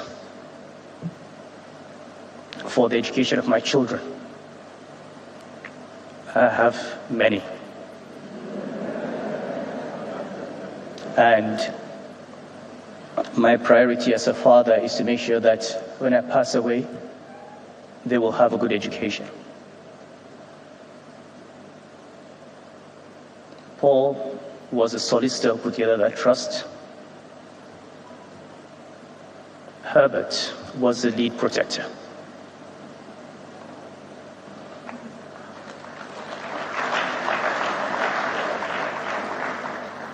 And Paul will remember when we had the first formal meeting,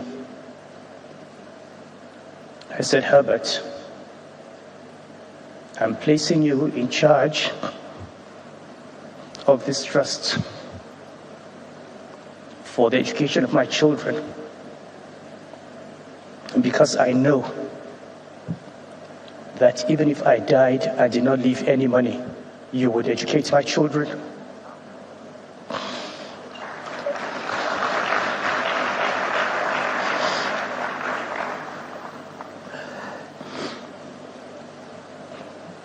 I was thinking I would die and leave Herbert.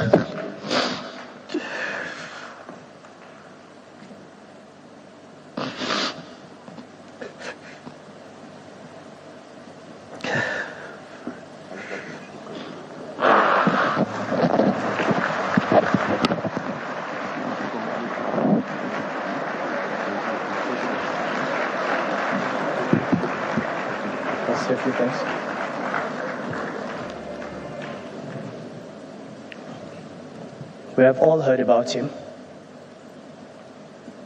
about his loyalty.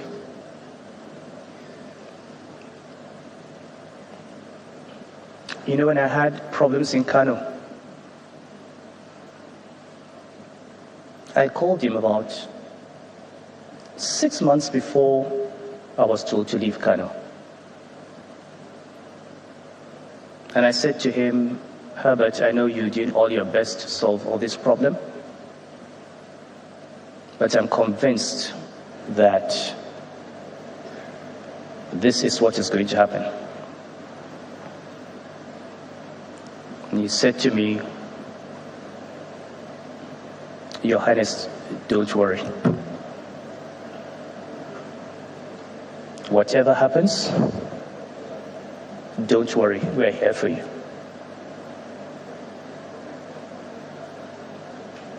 On the day I heard on the radio that I was dethroned, the night before I knew it was going to happen, and I called him and said, I want to come to Lagos when it happens.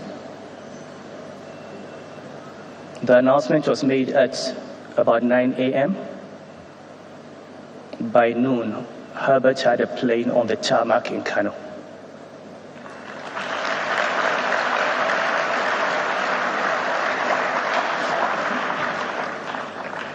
The plan then was to take me into exile for many years. I put my family on that plane. No message, no phone call, nothing. Just put them on that plane and sent them to Lagos. Herbert received them, put them in a hotel. Later, got them flats, got them accommodation. For months, when I came, we stayed there. I can go on and on. Shola is here. Herbert said to me, Your Highness, you want to travel, tell Shola. I just called Shola and I get a jet. So much so that people believe I own the jet. Some people believe that I own Access Bank, and Ike and Herbert are fronting for me. They gave me the cars and the drivers, they gave me security, they gave me the private jet. And they ask for nothing, and they don't talk about it. When I talk to them,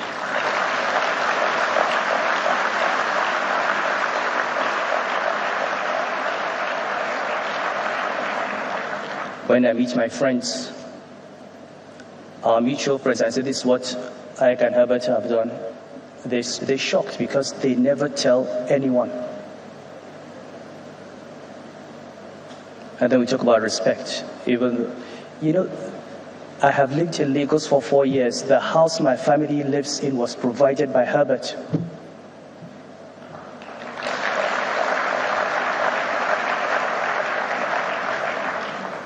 I say this because on the day he died, I said on the chat group I was in, that in the coming weeks and months, people will get to know Herbert, the human being. People know him as a banker, as a businessman. They don't know the human being.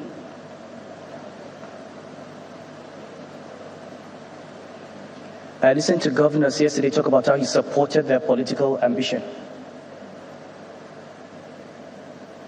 I also got him to support political ambitions of governors. The last time I saw Herbert and spoke in his house, he was outlining plans for how he would help the elected governor of Kano State and how he would help provide finance to build Kano.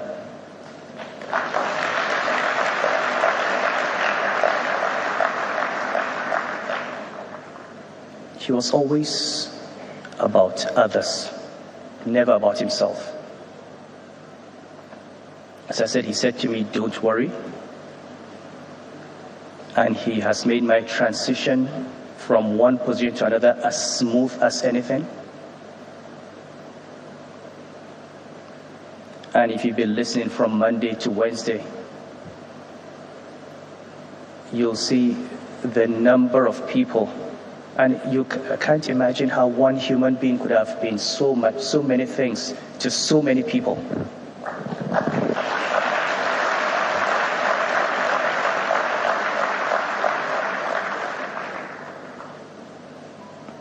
But I take comfort in one thing, and it's an interesting story I'm going to share of the very last moments of Herbert.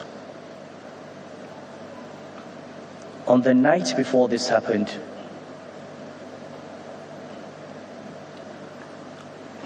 I was on a chat group, Felicia Phillips chat group, when somebody made a few remarks about Herbert that I found offensive. And I could not resist it. I went in and defended Herbert. I made my point very clear that this was totally unacceptable.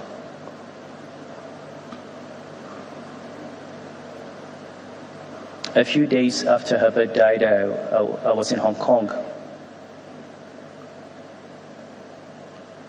A friend called me, Biodolami, and said, DJ Ali wants your phone number. Should I give him? And I said, yes, maybe he wants me to come and talk about the economy. And I'm not going to say anything because everything I had to say, I have said. Now we're where we are. I have nothing else to say. So, Dejali sends me a message. And I want to thank Dejali, and I want to thank God for what he did. I usually object to people forwarding messages from groups. Dejali had sent a message to Herbert at about 3:20 a.m. that morning, telling him how I had stood up and defended him, and forwarding my entire message to him.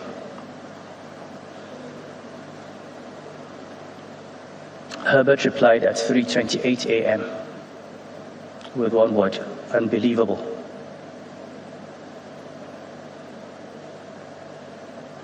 Dejari sent another message at 3:50, which was not delivered. From the presentation of the air traffic controllers, the crash happened at 3:40.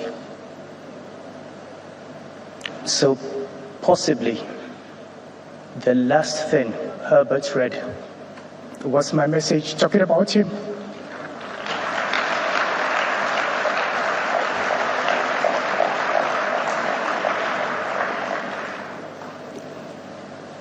And I'm grateful to God that he left knowing that he had a friend.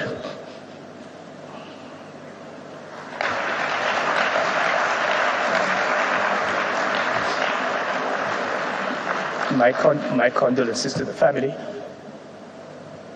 And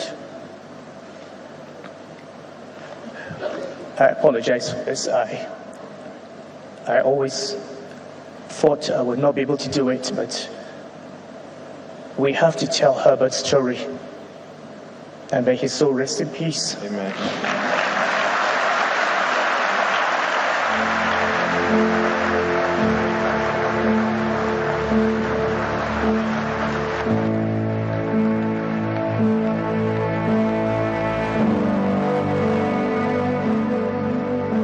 Ovation for a man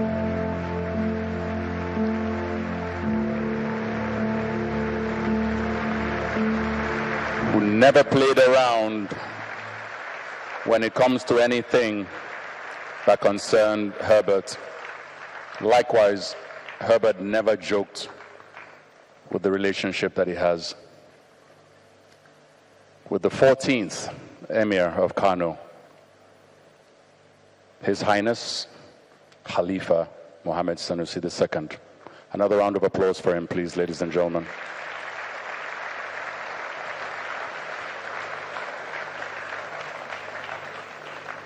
Herbert was a man of many parts. He enjoyed making money, as we've heard many times over the last few days. He enjoyed family. He enjoyed music. He enjoyed the arts. And he supported so many people in the creative sector, yours truly included. But I'd like us to listen now to a singular voice that he supported in his lifetime, someone that he saw potential in. She's the winner from God's Children Great Talent, and a voice that soothes the soul. Ladies and gentlemen, please welcome to the microphone, Esther Ben-Yogo.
When I am on your shore.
Thank you so much, Esther. Another round of applause for Esther Benyogo, everyone. Herbert knew class. When he just needed to see it, hear it, or feel it. Moving on, next and last sets of tributes will be by the family. We'll still have a few music tributes. I know that Asha is around the corner and Cobhams as well. But ladies and gentlemen, please, to start this set of tributes, on behalf of the family, let's welcome Herbert's brother and partner in the good and the bad and the tough times. Ladies and gentlemen, please welcome Mr. Aigboje Aig Imokwede.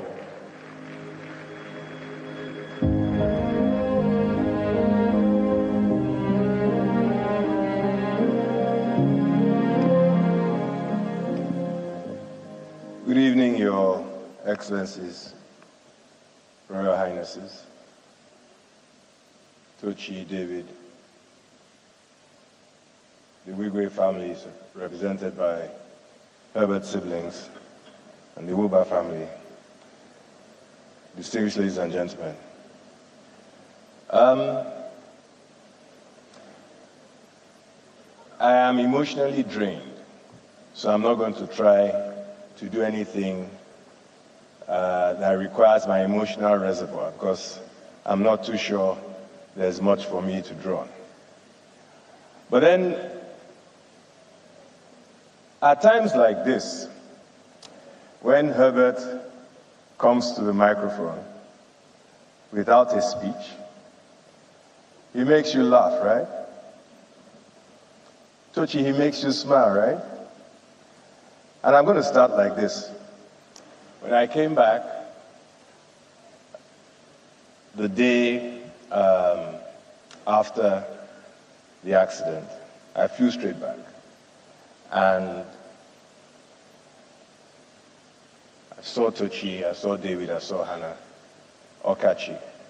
And then I went, of course, to the Wigwe family home. It's very emotional, very draining. And you know, there was people wanted to connect so much with Tochi. Everybody wanted to touch and draw and talk to Tochi at that time.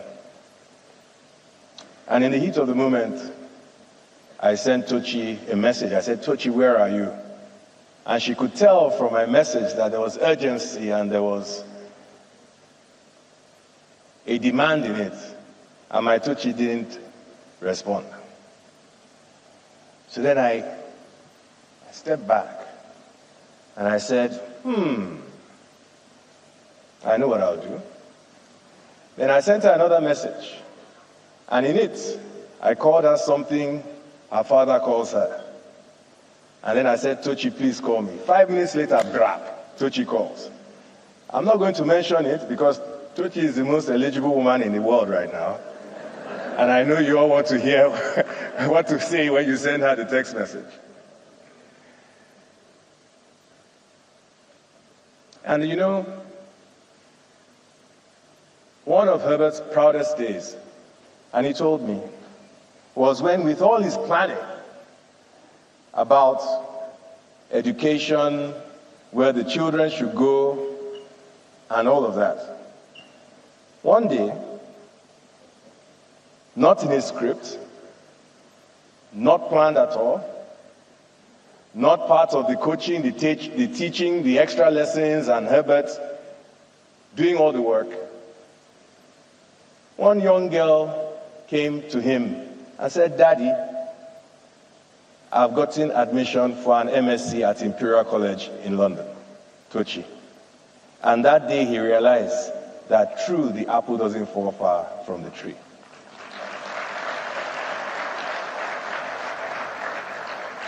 And I've spoken about the strength demonstrated by his wonderful children and the power from his dad, his mom, and his siblings.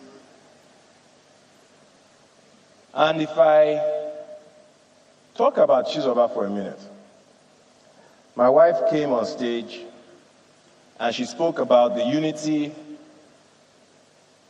in their friendship. She didn't confess that it was a unity born out of hardship as being spouses to Herbert and I. It's not.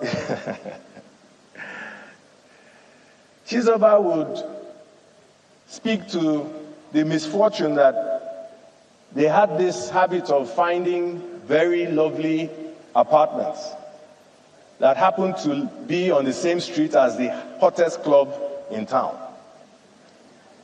And Iboje would visit, and he says that, why does this your friend always come at 11 p.m.? Why does he not come during? Because when we finish the visit, now I say, Herbert, escort me out now. And me and Herbert will be out because, of course, we had to spend some time at his neighbors.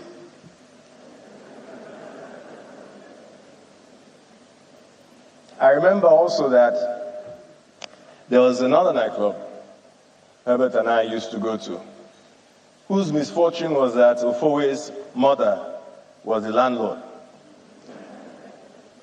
And after they heard the stories of how Herbert and I would visit, the club had to close when it was time for renewing the rent because Ofowe's mother refused outright. And I think that Chizoba and Ofowe had something to do with that. And I watched Herbert's spiritual life develop. And Herbert came to know God, to fear God, and to love God intensely. On my 40th birthday, people saw something that they didn't know. And there was a music ministry. And Herbert and I were listening to this song. And then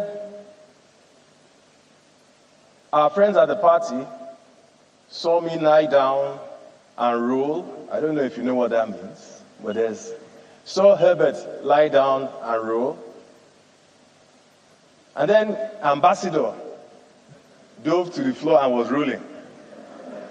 Afterwards, they said, Ambassador, what was that you were doing? He said, I don't know, my boys do my story.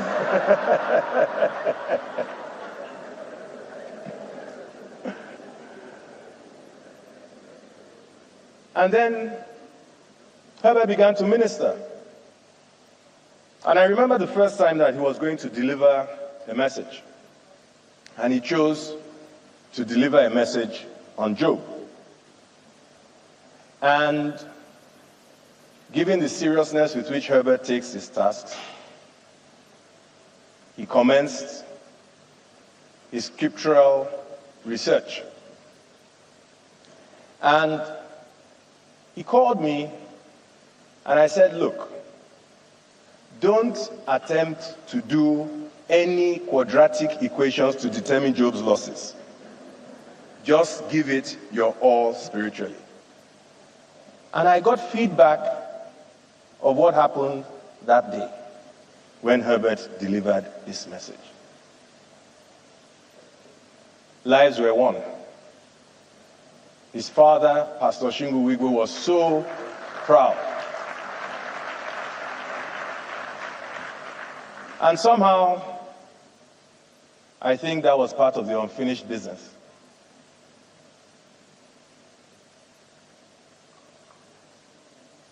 But maybe Tochi, maybe David, maybe Hannah, maybe Okachi. We'll see. Distinguished ladies and gentlemen, when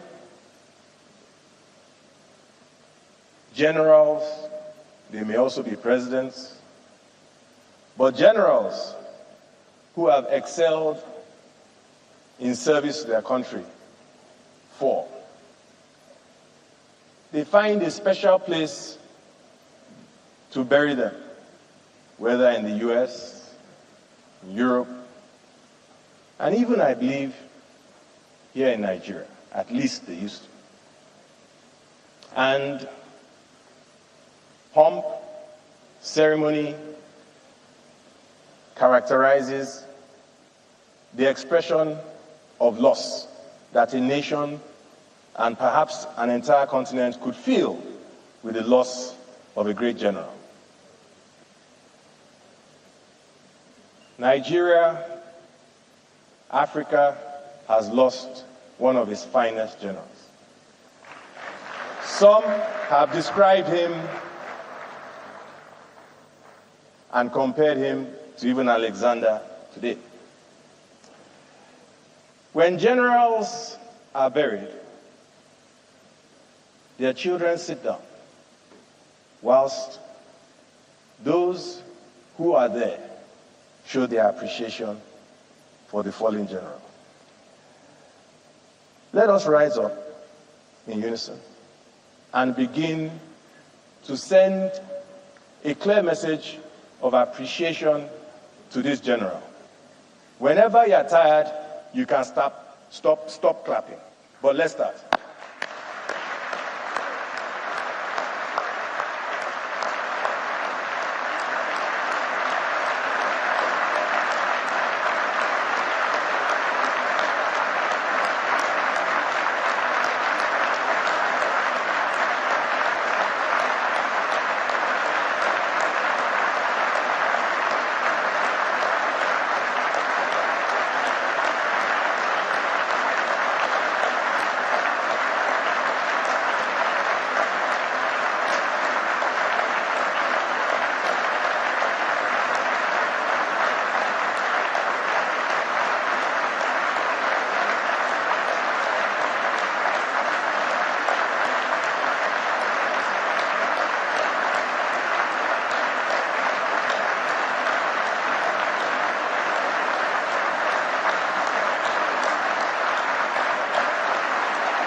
God bless you all.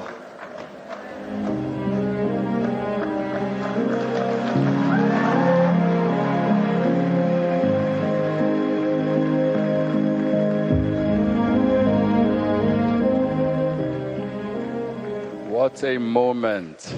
What a moment. Tears freely flow. But tears in celebration of a great man. I could hear Herbert's voice during that applause saying, this applause, correct. But this applause, can we get like 2 million impressions? I want it everywhere. Everybody must know about it. Am I lying? Out of that applause, where is the ROI? Let's think about the benefits. Such a great man. Ladies and gentlemen, one more time for Uncle Ig, Agboje Ig Mwakwede. And we'll move on very quickly. Like I said, this is our final set of tributes. We still have music as well coming up. Please, ladies and gentlemen, let's welcome with a warm applause, Uche Wigwe.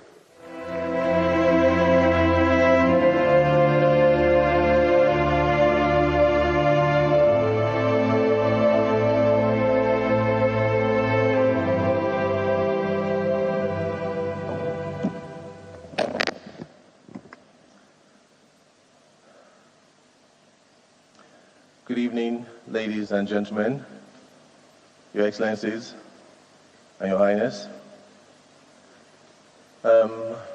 When we were clapping, I just saw that Herbert was actually going to come here and appear in front of all of us. The clap was becoming a lot.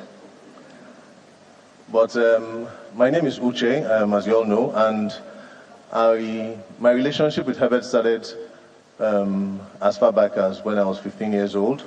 I had just passed out of Nigerian Military School, Zaria, and I went to spend time with Herbert in Lagos and the family. And from that moment, Herbert took a likeness in me. I'm his cousin, his first cousin. Most people don't know. Once upon a time in my life, people used to see me a lot with Herbert, and most people actually thought I was perhaps his bodyguard. Some used to think I worked with GT Bank. Even, I'm sure up till this moment, a lot of people think I work with Access Bank. But we were like inseparable. We spent a lot of time together. I spent, every day with Herbert. Herbert and I were almost like 5 and 6. I met him also just before he got married, and I lived with him. Stayed in the same house with him. We slept on the same bed.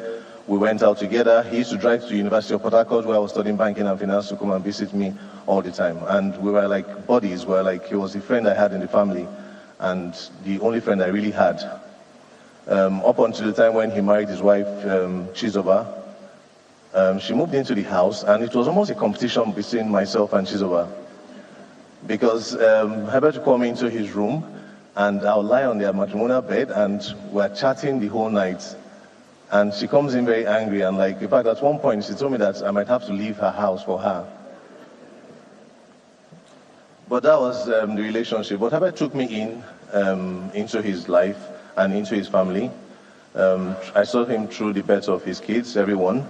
And we live like a very happy family. We travel together, we spend time together, plenty of times together, you know. We traveled together as a family. His kids apparently were the same age as my kids, also my older kids. And so he always booked trips with me and the family everywhere. He always planned ahead and said, oh, Uche, where are we going to this year? Maybe we'll go to South Africa, we'll go to Kenya, we'll go to Mabea. We spent a lot of time together. A lot has been said about Herbert, you know, about how industrious he is and such a banker and such a businessman. But Herbert was also a man. He was a human person. Herbert had his fears. They say he's fearless. We talk about fearless. But Herbert also had his fears. And I stayed nights and nights with him. I was the last person to stay with Herbert before I go home. And he sat quietly. Today I see Herbert's picture in still motion, in 2D motion. like the way, like what's up there now. And I said, I've never really seen Herbert like this. I always used to see Herbert on the move with different kinds of emotions. And this is the first time I'm really seeing who Herbert really is. Because all the time I spent with him, he was always in deep thoughts. He was always on the move. He was always thinking about one thing or the other. And you could see that there was so much boiling and so much deep inside this man that we all revere today. But he had deep, deep dreams, and he dreamed so much about certain things. Number one was a bank. Access Bank was his passion. We talk about Access Warriors today, and I said I'm going to come out here and say that they are Access legends, because some of us were in the forefront of when Herbert had this dream of acquiring the bank. Mr. Abaje had said, Herbert returned from Harvard, which Mr. Abaje had said in his speech, I think on Monday. And upon his return, he said to me that, Uche, there's a book called Management Buyout. You should read that book. And after reading that book, he said to me that there are two types of people. There's the kind of person who works in a bank or works in an organization and rises to the top of that organization as the CEO or as the helmsman in that institution. And he retires with a gold wristwatch and maybe a nice house and a fat gratuity package. That they are excellent men also, but there's a second kind of person who dreams big, who wants to rule the world, who wants to take over the world, who wants to control things. And he has taken that decision to move to that level. And that's when the pursuit of the bank started. I followed him and Ike. It started with Chartered Bank. Chartered Bank used to be owned by the Indians. And you could see that they were determined to get into this business. Access Bank came up on board and they jumped at that, and it's history now. Access Bank is here. But the deep, deep, deep sense of the growth and the passion towards where he wanted to take Access Bank to, it was deep in his belly. Herbert feared failure.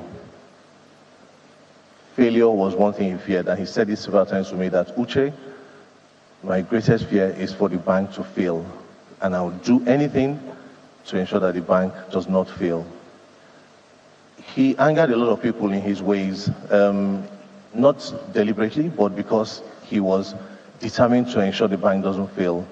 And so in his dealings with people, sometimes he he looked like he was a bit brash in his actions, but all was in the course of his business and in line with the business. Herbert's house is called Oramaya. And in my language, Oramaya means, it just simply means, I'll just simply translate it literally, it just means that I do not jealous you, which simply means contentment. And he was content. He never had any jealousy or had any feeling of jealousy for anyone. Herbert was his own person, and he always wanted to succeed in his own way.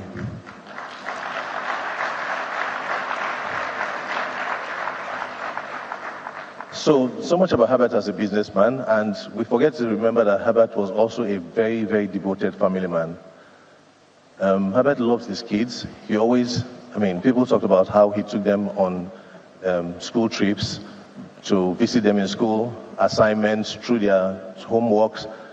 He made sure that Tochi, Chizi, all of them, especially Tochi and Chizi, he always made sure that he pushed them so hard in their education, because that same thing about failure, he never wanted them to fail. So he did everything he could, everything in his power, to ensure that they had the best tutors. He made sure that they were learning. Every question he asked them was, Tochi, how your work going? Chizi, how's your work going? He loved his son Chizi so much. He loved his wife Chizoba so much. Chizoba was the darling of Herbert. Chizoba, when she returned and when they got married, this was when they met, sometime in 1993. Chizoba had just returned from the US and she was doing her NYC, and they met in Queenet's house. I was there that day. We all went together to meet Chizoba. And in less than 6 months, they got married. But she was so giving. She gave him all the support he needed. She spent time, in the silent moment, she would talk about how she needs to support him with me. We spent time talking about all of this, but she was really, really deep into supporting her husband, praying for him, ensuring that he did nothing wrong, and making sure that everything that he did, she was giving him her full support.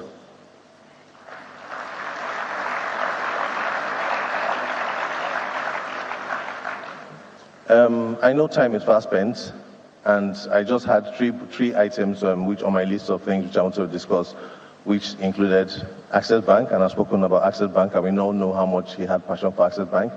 I've talked about family and how devoted he was to his family. But you see, later on, Herbert wanted to make an impact. Myself and Herbert had several conversations about how he was going to make an impact.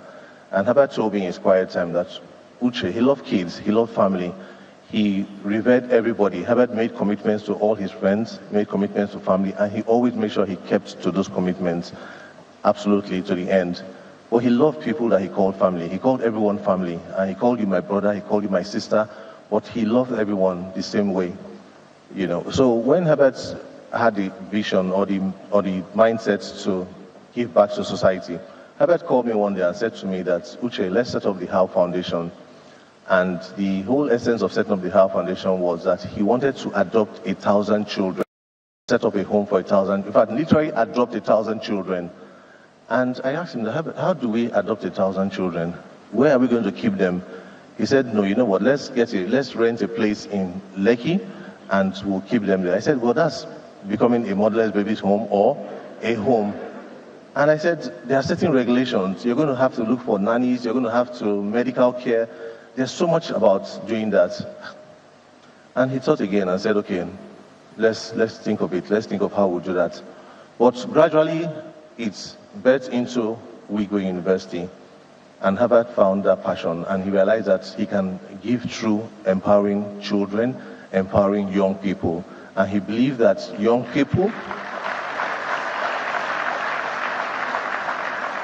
Thank you. He believed that young people were the future, and that young people are the ones who are going to change this country. And he said to me that we are going to give them the best education. We are going to invite all of them. He said at one point, saying to me that, okay, let us look for our friends' children who are out of the country. Let us invite them back to Nigeria. Let us give them the platform. Let us put them in positions that will assist them to grow and become future leaders of this country. Herbert had so much passion for developing this country. He had so much desire to see the country become a great place with everyone in it. Herbert didn't imagine anyone. In fact, he always made fun of people who are always migrating, people going to Canada, people running off Japan, the Japan syndrome. Herbert always made fun of that, and he believed that everyone should be here to be able to change this country.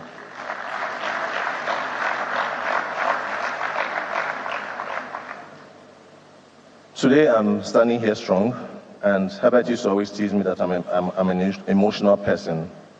And I said to him that I'm a soldier, and that I would show him that when the time is right, I would bring out that soldier in me.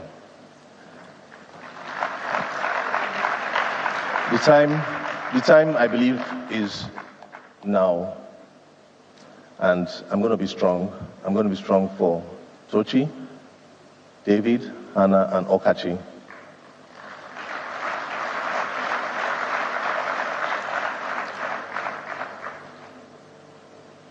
I say to people that I don't believe Herbert is dead. My mom died in 2008, December, and Herbert was fond of my mom, and she died of cancer. And during the period when she had her cancer, he was there every moment of it. He invited Pastor Akeredolu to the UK to pray for her. When we got reports that the cancer wasn't getting better, he flew into the UK and said he was going to take her to the US. Asked me to put all the results together so far, and he sent them to the US, and the doctors in the US said there was nothing more they could do. Herbert cried that day. My mom died, and Herbert took everything, control of the entire burial, funded it to the end. Why do I say Herbert? I don't believe Herbert is dead, and that's why I stand here, because when my mom died, she died. There was a process. We saw her die. To me, Herbert has Herbert has exited the stage, and he has acted his part, and he has played his part. And so he is behind stage, and he has left the stage for the rest of us to continue.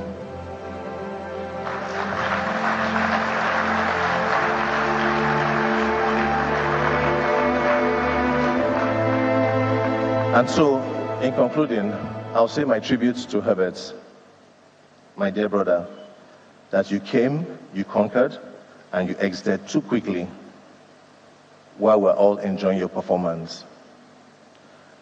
I would like to implore everyone here to please keep Herbert's dreams and visions alive. In relation to the bank, I would like to implore the bank and every staff of the bank that please, Herbert's had sleepless nights because of this bank, because of Access Bank, and so I would expect everyone to have the same determination and please continue in that same force which Herbert had.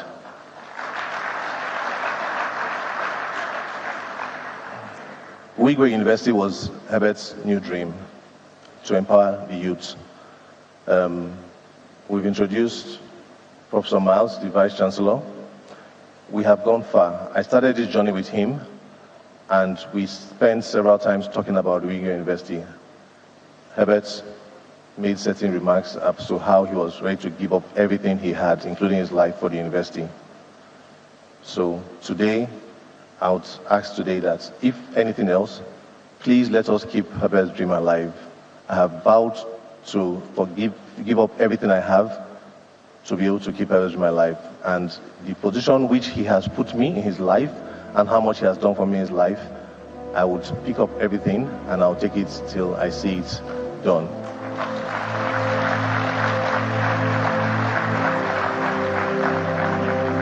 Thank you, Herbert Wigwe. Thank you, Chizoba Wigwe. Thank you, Chizi Wigwe. Adieu to all of you until we meet again. Thank you.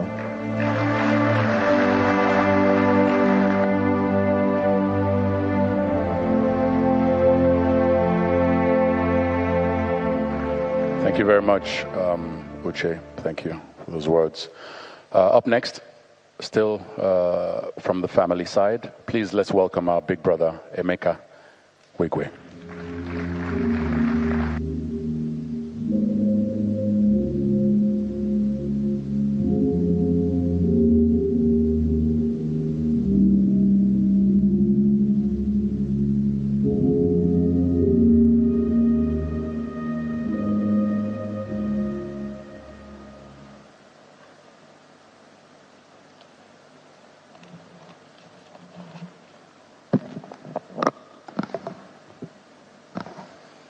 Good evening, everybody.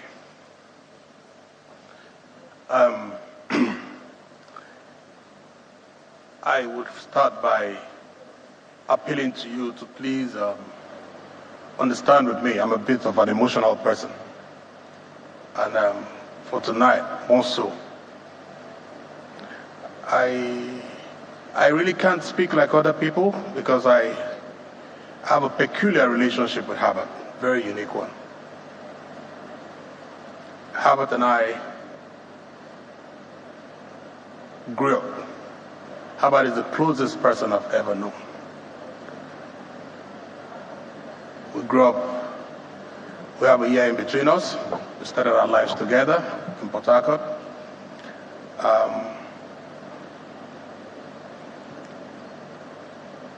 I don't know where to start from. It's okay, I don't need the clap. I can handle it. So I just go around about it. So my brother Herbert, I've already penned down the tribute, which I poured out my heart as much as I could. And I'd appreciate if you could all go onto the platform and see my tribute about Herbert. We're a family of 6 siblings: Osita, Joyce, myself, Peggy, Stella. Unfortunately, we lost Osita 27 years ago. It wasn't an easy experience, and what that meant was that Herbert had to step up to take charge of the family as the first son after Osita had passed. Obviously, we had an older sister, Joyce, but being the man of the family, Herbert had to take charge. and we went on. So that was it. But before then, I don't know where to start from. Growing up as children, went to Port Harcourt Primary School from a middle-class family, very strict home, and with a family of about 6, and I had cousins that lived with us, so we're about 7, 8. My dad had to manage to train everybody together, which made life a little difficult for us, but we went to the best schools. We had the best we could afford at that time. Herbert, my brother, was an exceptional kid. We had a drive. He was very ambitious, even as a child. Very forward-thinking. Very hopeful. Very thrifty in the way he went on. I was the more vocal one, the more aggressive one. We complemented ourselves as brothers. We're not very privileged to have had the pecs other rich kids had. My dad could barely go beyond taking care of our school fees and keeping us together. School fees were the best schools. We had instances where other kids with us that we hung out with seemed to have been more privileged. They had better toys to play with and all that. Herbert and I had to struggle to remain as decent, stable kids, even if we didn't have those pecs come our way. And like a joke, which is usually referred to most times by our friend Ambassador, where other kids were privileged to have bicycles. You know how kids are growing up, chopper and all that. Well, our dad couldn't afford choppers for us. Well, not he couldn't afford, but he was so strict and he didn't think that was a necessary prerequisite for kids then. And Herbert always threatened that, you know what, if he didn't have a chopper, he promised that someday he was going to buy himself a Beetle. That was how he thought as a child, We went on to school. He excelled a lot academically. We all did well. Fortunately, we're all blessed with academic intelligence. We all did well. Herbert excelled in school. His close rival in his class then were people like his childhood friends David Hart, of blessed memories today, Tonya Wilcox, and so on. I speak without, I speak unplanned. I really couldn't get it. I speak unplanned, and I probably would have allowed my emotions to take me on so I could speak properly, you understand? Well, it's a shame, it's a pity to sit down today and think that almost everybody that was very close to him as a child, his classmates, all passed on. Herbert happens to be one of the later ones that have passed on. Coincidentally, on the night he passed, on the platform where we were contributing for one of his ex-classmates, Herbert was the last to make a contribution, and that was on Friday night before Herbert passed. Little did he know he was going to pass that morning, So much has been in it. I really can't get my thoughts together. I'm just everywhere with emotions. And he was everything everybody has said. There's little more I can add to it. He was a great guy. He was a very compassionate person, love for kids, self-driven, an achiever, a visionary, a dreamer. And to a large extent, God blessed him. He achieved it all. He achieved everything most of what he would have liked, except that he didn't have the life he wanted. He didn't live long enough. So we're left with just trying to push his legacy and his dreams so far. And I want to say, I just want to say, it feels good to know that I could have to speak up here today knowing that I'll be referred to as Herbert's brother. It feels very good,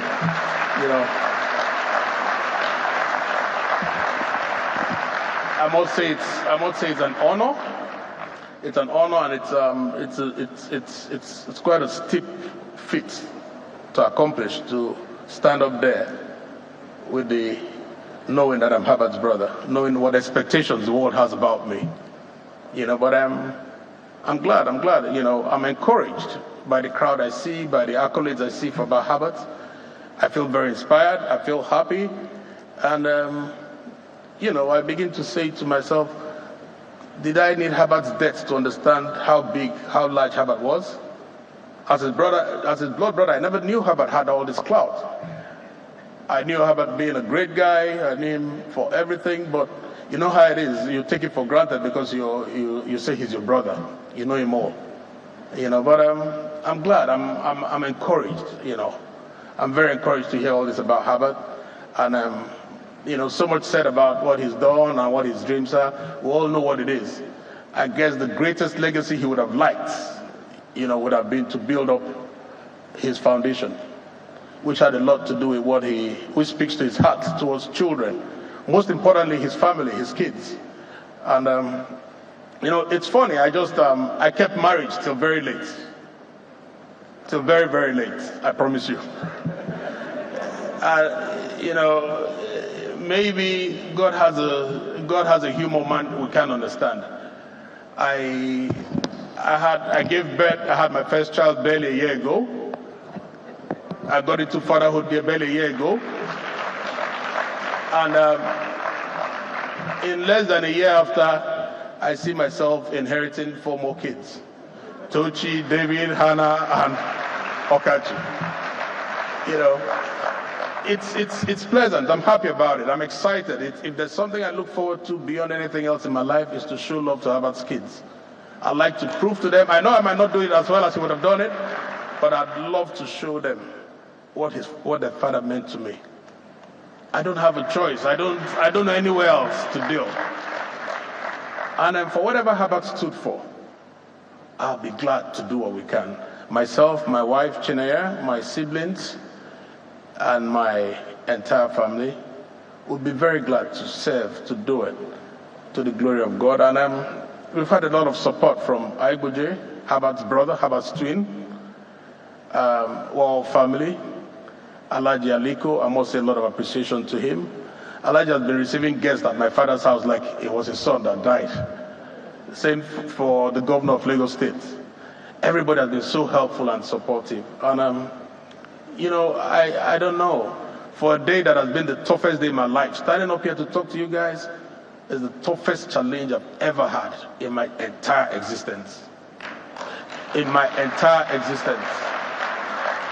Until I stood up from my seat, I didn't know I could do this. I sat down there and I said, who knows Herbert better than I do in this hall? Nobody. Nobody messed up around with Herbert. Who was Herbert? Herbert was that brother of mine that took my underwears to learn how to swim. I went in, nearly got drowned. He came out and I took it back and he said to me, don't go in there. I insisted on taking my panties back from Herbert. I took it, went into the water, nearly got drowned myself. We got out, we laughed about it, and that was how I never learned how to swim. Same for Herbert. That was the guy I knew. That was the person I shared my life with. We took my dad back in the day. My dad had, he was a retired military personnel, and he was very insecure in the country. So my dad had acquired a long-range firearm. Herbert and I were trying to learn how to shoot a gun. I mean, look at what kids get up to. What didn't we do? We did the unspeakable. We pilfered from my folks' perfumes, his takes, all in a bit to feel good. And over time, we look at it, and Herbert, later in life, while we're shedding our vices and our past vices, we tease about it, and Herbert sits down and talks to me, sounding all so moralistic. And I tell you, Gigi, you've forgotten how we were back in the day. And he laughs, and so we fondly called him Gigi at home, which was a pet name he had picked up from home, and while he referred to me as Bobo. And most of our friends saw it, and the other day a friend of mine saw me and said, you know what, Herbert, Emeka and Herbert, we envied you as kids. We didn't understand how 2 brothers could be so close. So we shared so much. I mean, it was beyond the professional part, it was beyond the academics, it was from our bare rudiments, where we didn't know anything, there was nothing at stake, it was just who you were. It wasn't about Emeka being this or Herbert being the big business tycoon. It was sheer, pure, innocent love and friendship. So much has happened. Life evolves.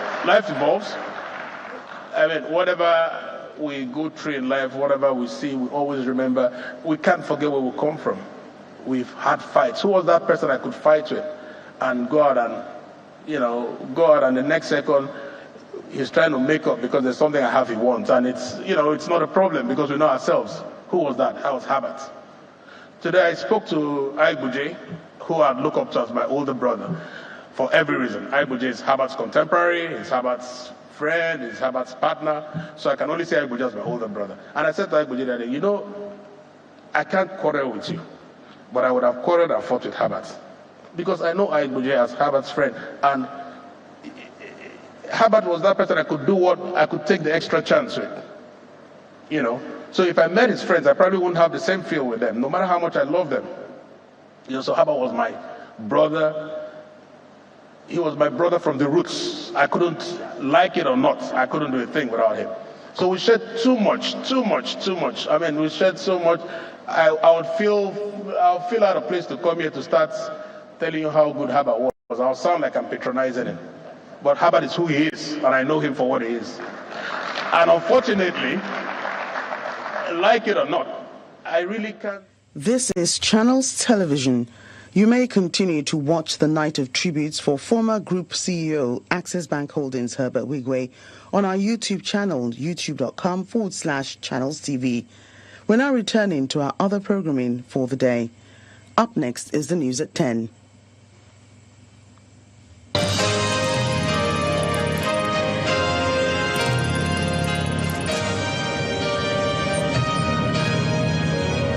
You've been watching a live Channels television event. Tribute for the late Herbert Wigwe. Please stay with us as the program, definitely the event, will continue on our YouTube channel. That's youtube.com/Channels TV.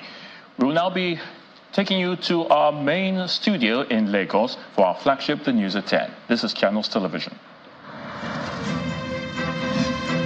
From Lagos, the nation's commercial capital, this is the News at 10. Live from Channels Television. Reporting tonight, Ayotunde Balogun.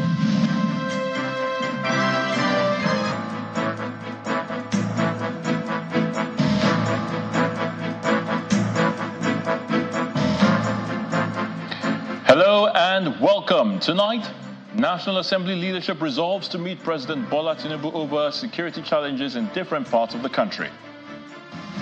President of the African Development Bank, Akeredolu Additional, receives the 2023 Awolowo Prize for Leadership Award. And Edo State House of Assembly begins impeachment proceedings against the State Deputy Governor, Philip Shaibu.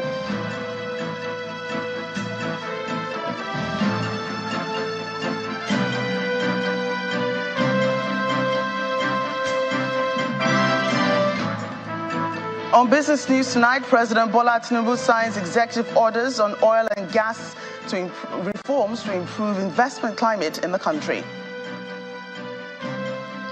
On sports news tonight, Anthony Joshua and Francis Ngannou face off in Riyadh, Saudi Arabia, ahead of the knockout chaos bout scheduled for Friday night.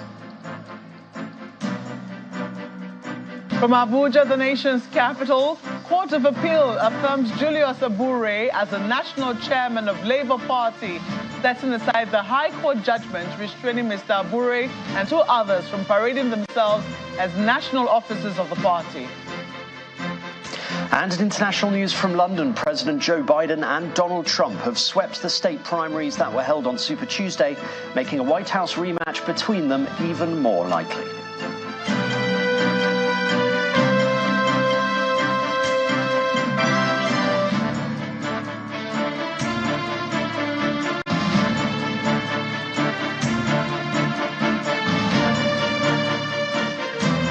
We begin with security, and the Senate has resolved that the leadership of the National Assembly will meet President Bola Tinubu over the security challenges in the country. This follows a motion of urgent importance raised by Senator Emmanuel Udende on the killing of over 50 people in fresh attacks in no less than 5 communities in Kwande, Ukum, Logo, and Katsinala local government areas of Benue State.